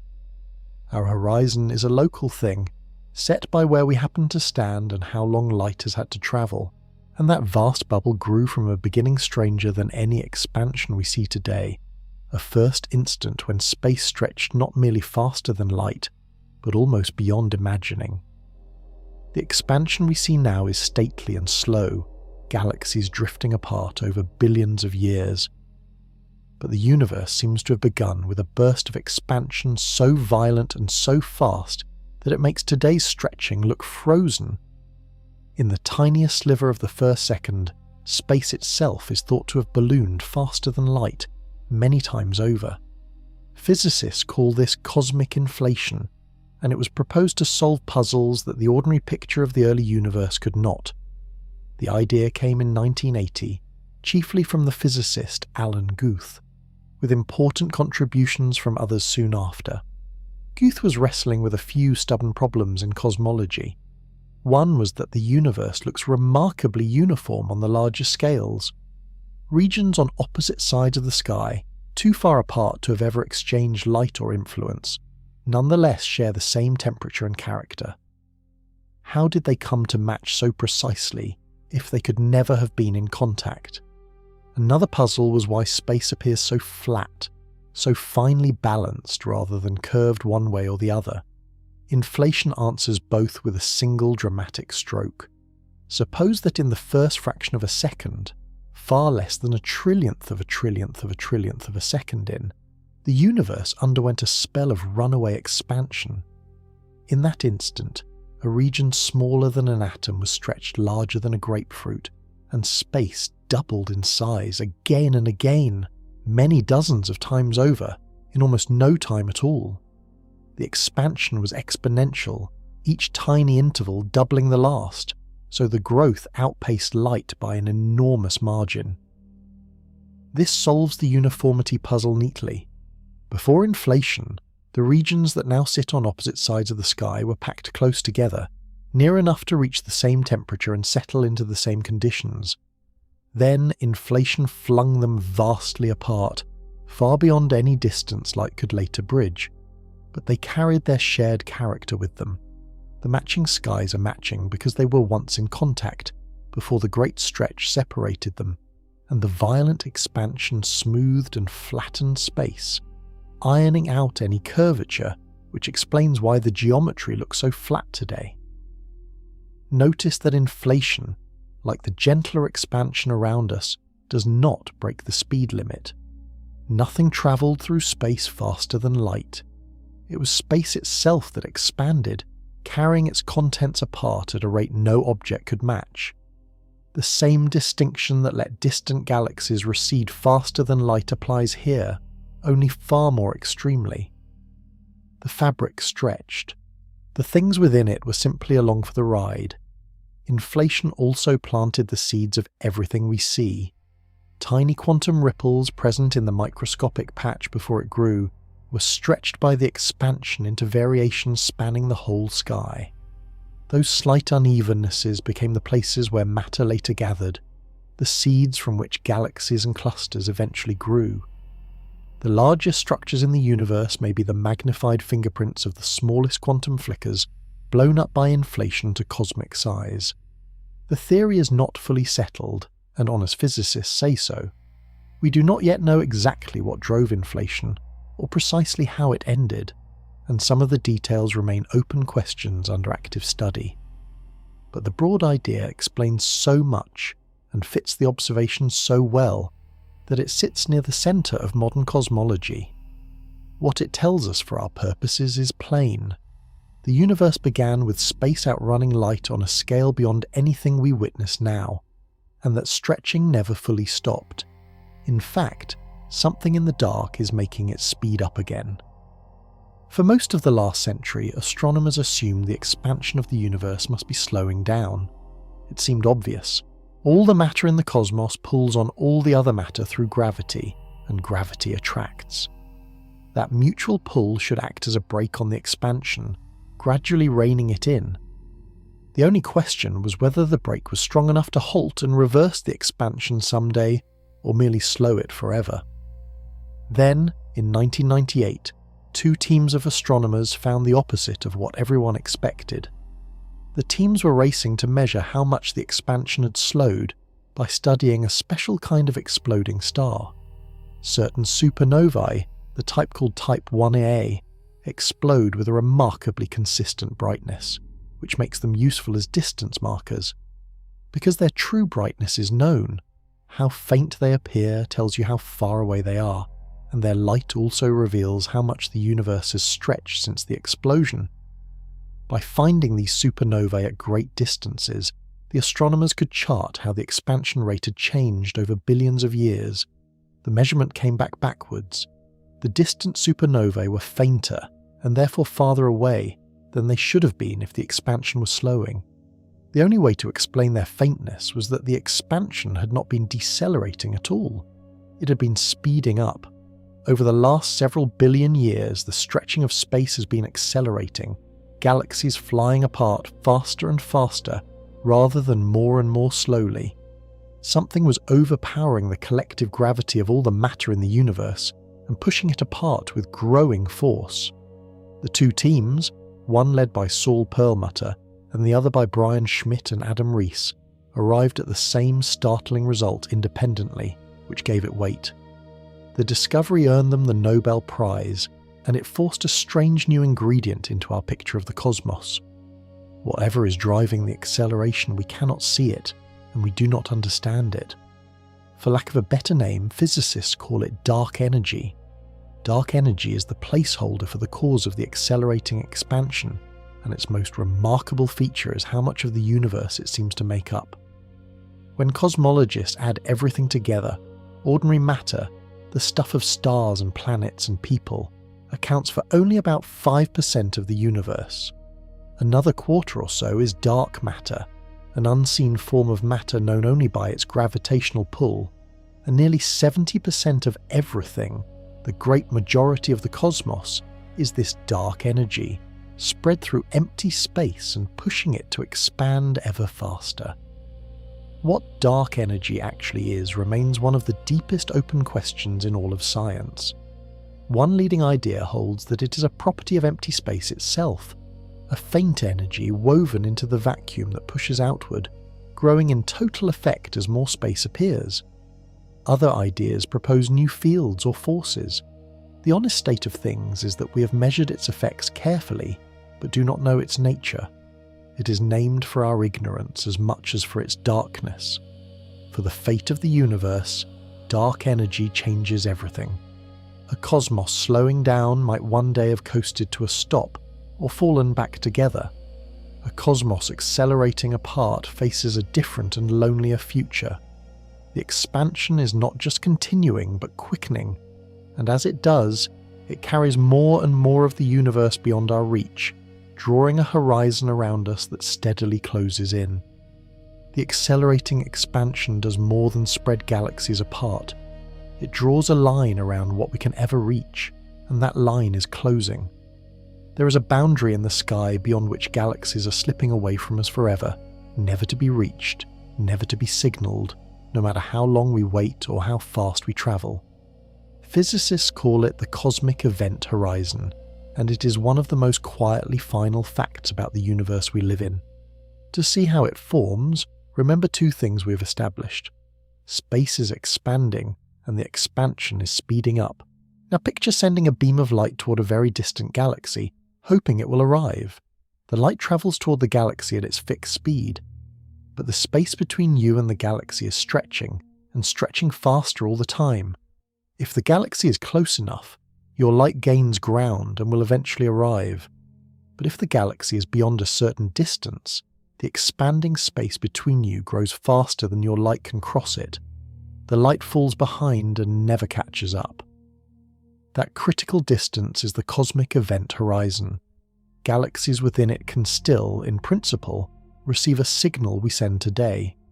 Galaxies beyond it are already unreachable.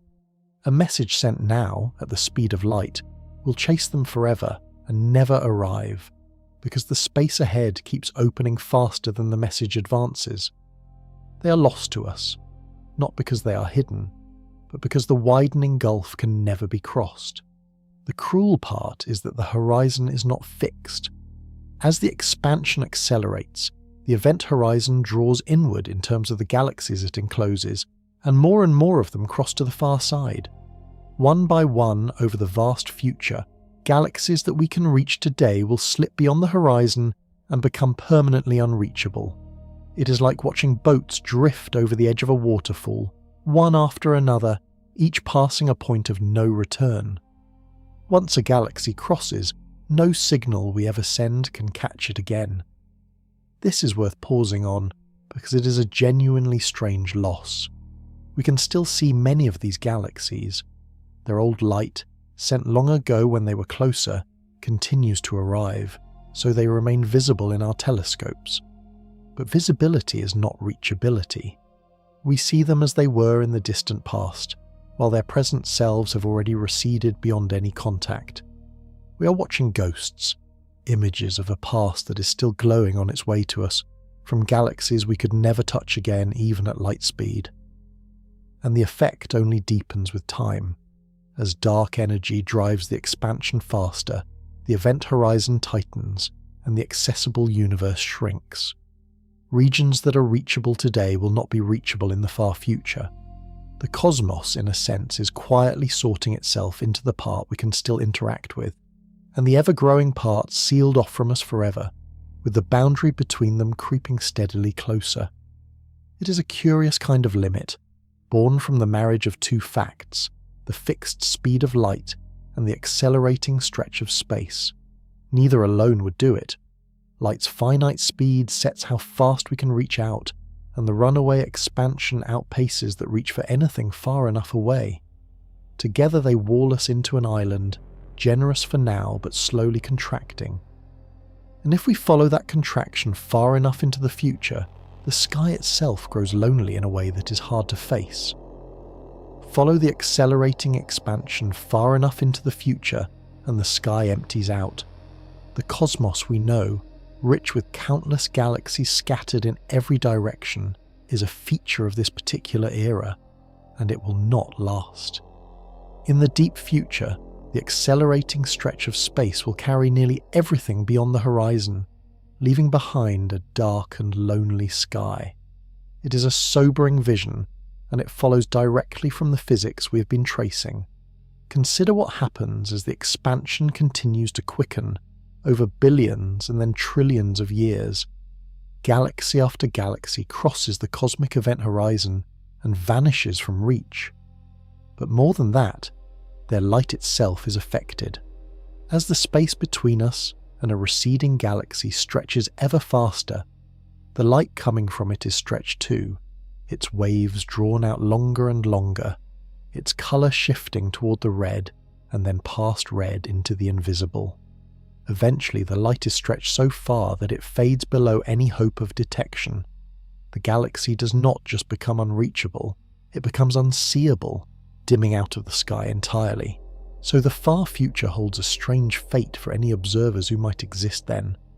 Our own galaxy is gravitationally bound to a small group of nearby galaxies, including the Great Andromeda Galaxy, and these will not fly apart. Gravity holds them together against the expansion, and in time they will likely merge into a single vast galaxy. That merged island will remain. But beyond it, everything else will have receded past the horizon and faded from view.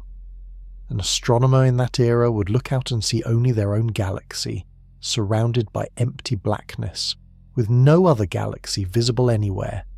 Think about what that means for knowledge. Such future astronomers, studying the sky as carefully as we do, would have no way to discover that the universe is expanding. The evidence, all those distant receding galaxies whose light first revealed the expansion to Hubble, would be gone. They would see a single galaxy alone in a static void, and might reasonably conclude that this was the whole of creation, unchanging and solitary. The very facts that let us understand our cosmos are being erased by the cosmos itself, slowly carried out of sight. We happen to live at a time when the universe is still readable. The galaxies are still visible, their light still arriving, the story of the expansion and the ancient afterglow still there to be found. This is, in a real sense, a privileged moment for looking outward and understanding what we see. Given enough time, the accelerating expansion will hide the evidence, and the universe will keep secrets it now shares freely. We are reading a book whose pages are being torn out one by one far too slowly for us to notice, but surely. There is no rescue from this through speed or effort. It is not that we lack the technology to reach those fading galaxies. It is that the space between us grows faster than light can cross it, and light is the fastest thing there is. The loneliness of the far future is written into the same two facts we have followed all along: the fixed speed of light and the accelerating growth of space. No craft, however advanced, can outrun a gap that widens faster than light. So the grandest exception to the speed limit, the expansion of space, gives with one hand and takes with the other. It shows us a universe far larger than light's travel time would suggest, then slowly seals most of it away. But the expansion is not the only place where light meets a boundary it cannot cross.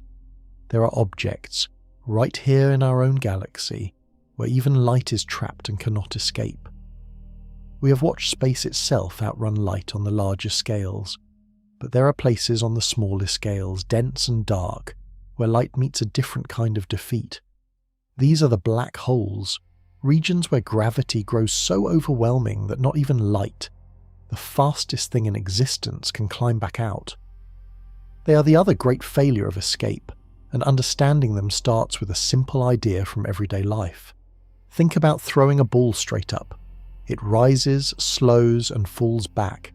Throw it harder, and it goes higher before returning. If you could throw it hard enough, fast enough, it would escape the Earth's gravity entirely and never come back down. That speed is called the escape velocity, the speed needed to break free of a body's gravitational pull. For the Earth, it is about 40,000 kilometers per hour. For a more massive or more compact body, the escape velocity is higher because its gravity is stronger. Now imagine compressing a great deal of mass into a very small space.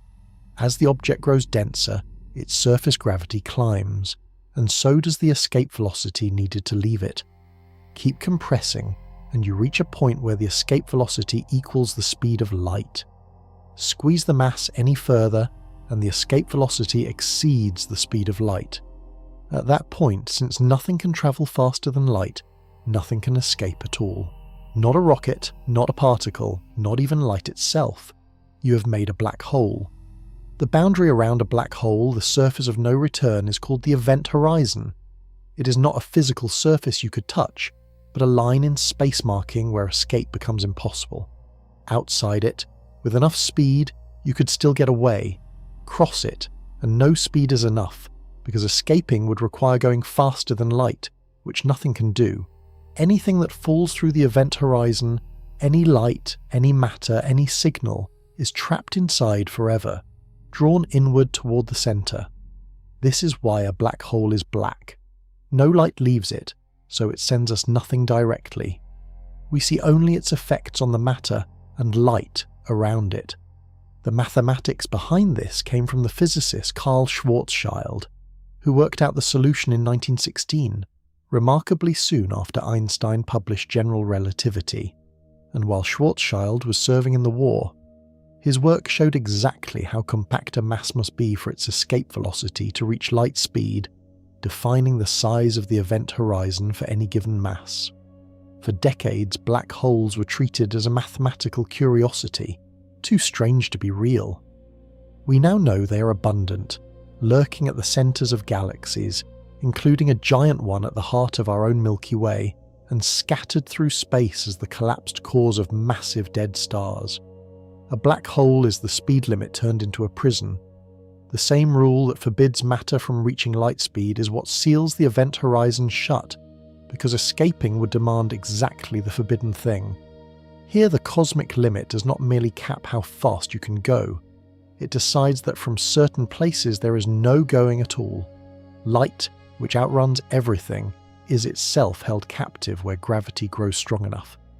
Between the expansion of space and the pull of black holes, the universe seems to close every door on faster-than-light travel.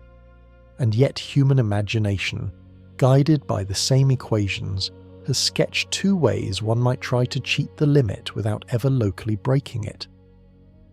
Everything we have seen closes the door on outrunning light by ordinary means. No ship can accelerate to light speed, and no signal can beat it across space. But the same theory that forbids this leaves a narrow, tantalizing crack.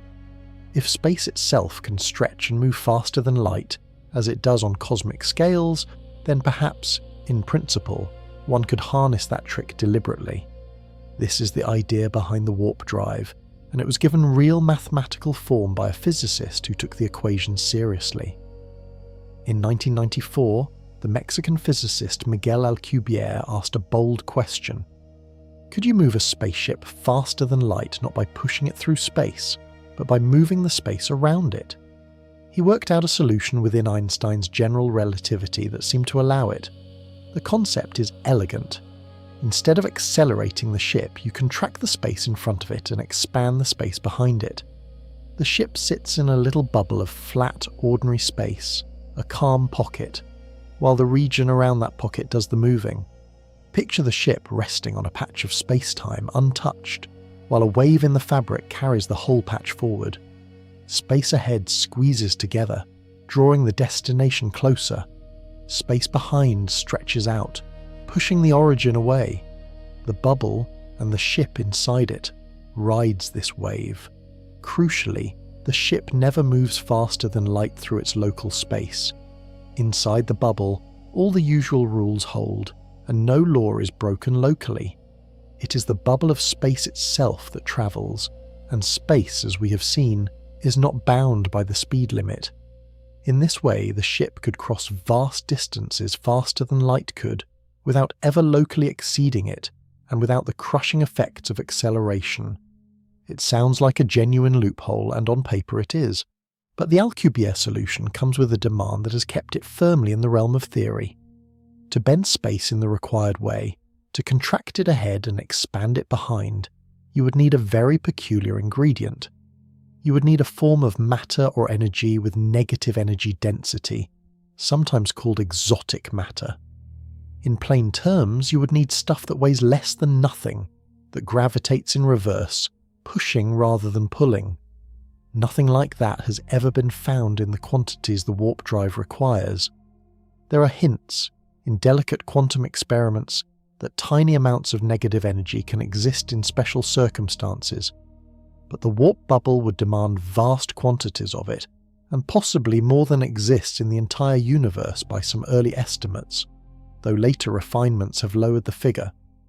Whether the needed exotic matter can exist at all, in the form and amount required, is completely unknown, and many physicists doubt it can.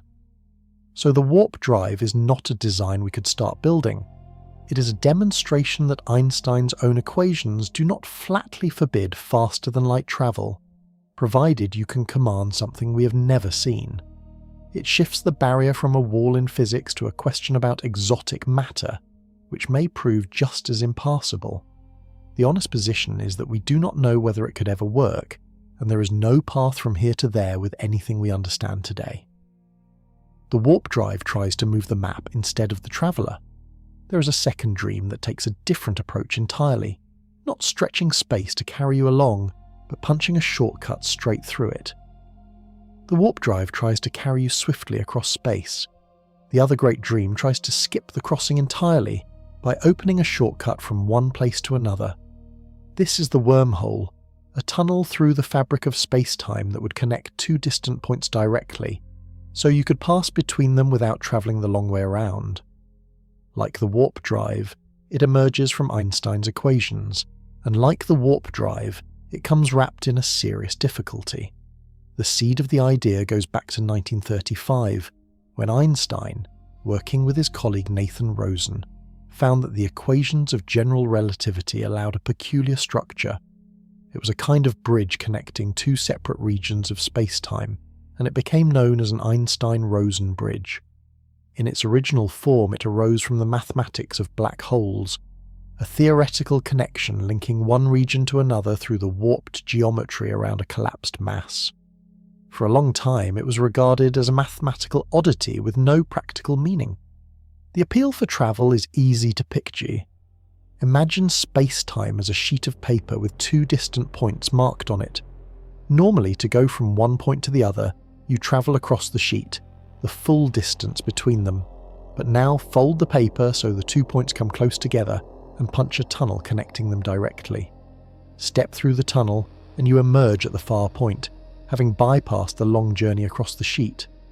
A wormhole would be that tunnel, a bridge through a fold in space-time joining two places that are far apart in the ordinary way but near through the shortcut. If such a tunnel could be made and held open, the distances that defeat us would soften. A wormhole linking our solar system to a distant star system would let a traveller cross in a short walk through the throat, rather than a journey of years or millennia through normal space. It would not break the local speed limit any more than the warp drive does, because the traveller moves slowly through the tunnel itself. It is the shortcut that does the work, connecting far places by a near route. But the wormhole shares the warp drive's fatal complication and adds one of its own. First, natural wormholes, the kind the raw equations produce, are unstable. They tend to pinch off and collapse almost the instant they form, snapping shut far too quickly for anything to pass through. The bridge closes before you can cross it. To hold a wormhole open, wide enough and long enough for a traveller, you would again need exotic matter, that same strange substance with negative energy, threaded through the throat to prop it apart against its tendency to collapse. And so, we arrive at the same wall as before. The wormhole is not forbidden by the mathematics of general relativity. It is a genuine solution of Einstein's equations. But making one usable would require quantities of exotic matter we have never seen and may never find, holding open a structure that otherwise wants to slam shut. Whether such matter exists in the needed form, whether a wormhole could be stabilized at all, remains entirely unknown, a question at the far edge of theoretical physics. Both dreams, the warp drive and the wormhole, end in the same honest place. The equations leave a door slightly ajar, but only for those who can supply something we have never touched. They are not roads we know how to walk, only signs that the wall might conceivably have a gap. And with that we have followed the speed of light all the way out, from a lamp in a room to the shortcuts we can only imagine. It is time to return to where we began. We started with the light in your room, arriving so fast it felt like no journey at all. We have travelled a long way since then. We followed light out past the moons of Jupiter, through the bending of time and space, up against a wall of infinite energy, across the gap to the nearest star, and out to the edge of the visible universe and the shortcuts we can only dream of. Now we come back to that quiet room, and to the light still resting on the wall, and we find it changed by everything we have learned. The title of this journey spoke of a terrifying truth about what waits beyond light speed, and in a sense the truth is stark. Beyond light speed, for anything that moves through space, there is nothing. No path, no shortcut through ordinary means, no way for matter or message to cross that line. The barrier is not a challenge for a bolder engineer. It is built into the structure of cause and effect, guarding the order of before and after that makes the universe make sense. The stars are further than any ship of ours can practically reach, and the accelerating cosmos is quietly carrying most of them beyond us forever. But sit with it a while longer, calmly, and the terror softens into something closer to awe. The very limit that hems us in is also the source of nearly everything we cherish about the cosmos. Because light travels at a fixed, finite speed, the night sky becomes an archive of the past, letting us look out and watch the young universe still glowing. Because light takes time to arrive, we can trace the history of the stars, read the afterglow of the beginning, and know how old and how vast our universe is. A universe with infinitely fast light would show us only the present, its whole history erased the instant it happened. And that same fixed speed is the exchange rate between matter and energy, the number that lets the sun shine and the stars burn. It is the pace of causality, the thread that keeps effect faithfully behind cause. It draws the light cone that gives events their order. Nearly every deep truth we have uncovered about space and time flows from this single constant, 300,000 kilometers per second, holding steady for everyone, everywhere. So the limit is not only a wall, it is a gift folded inside a boundary. The speed of light keeps the stars far from us, yes, but it also makes the universe knowable, orderly, and old enough to have grown us. It slows the cosmos down just enough that we can see its history written across the sky, rather than losing every moment the instant it passes. The barrier that frustrates our reach is the same rule that gives the universe its shape and lets us understand it at all. Turn back to the lamp in your room one last time. The light on the wall left the bulb a few billionths of a second ago, racing at the top speed the universe allows, pretending to be already there. That same speed governs the sunlight on your face, the ancient glow of distant galaxies, and the fire inside every star you have ever seen. It is the fastest anything can go, and the reason there is a past to look back on at all. There is no terror in that in the end. There is only a quiet, steady wonder, the kind that settles over you late at night when a hard limit turns out to be a hidden kindness. The light is not waiting for you. It is running, always, at the edge of what is possible, and lighting the whole universe as it goes,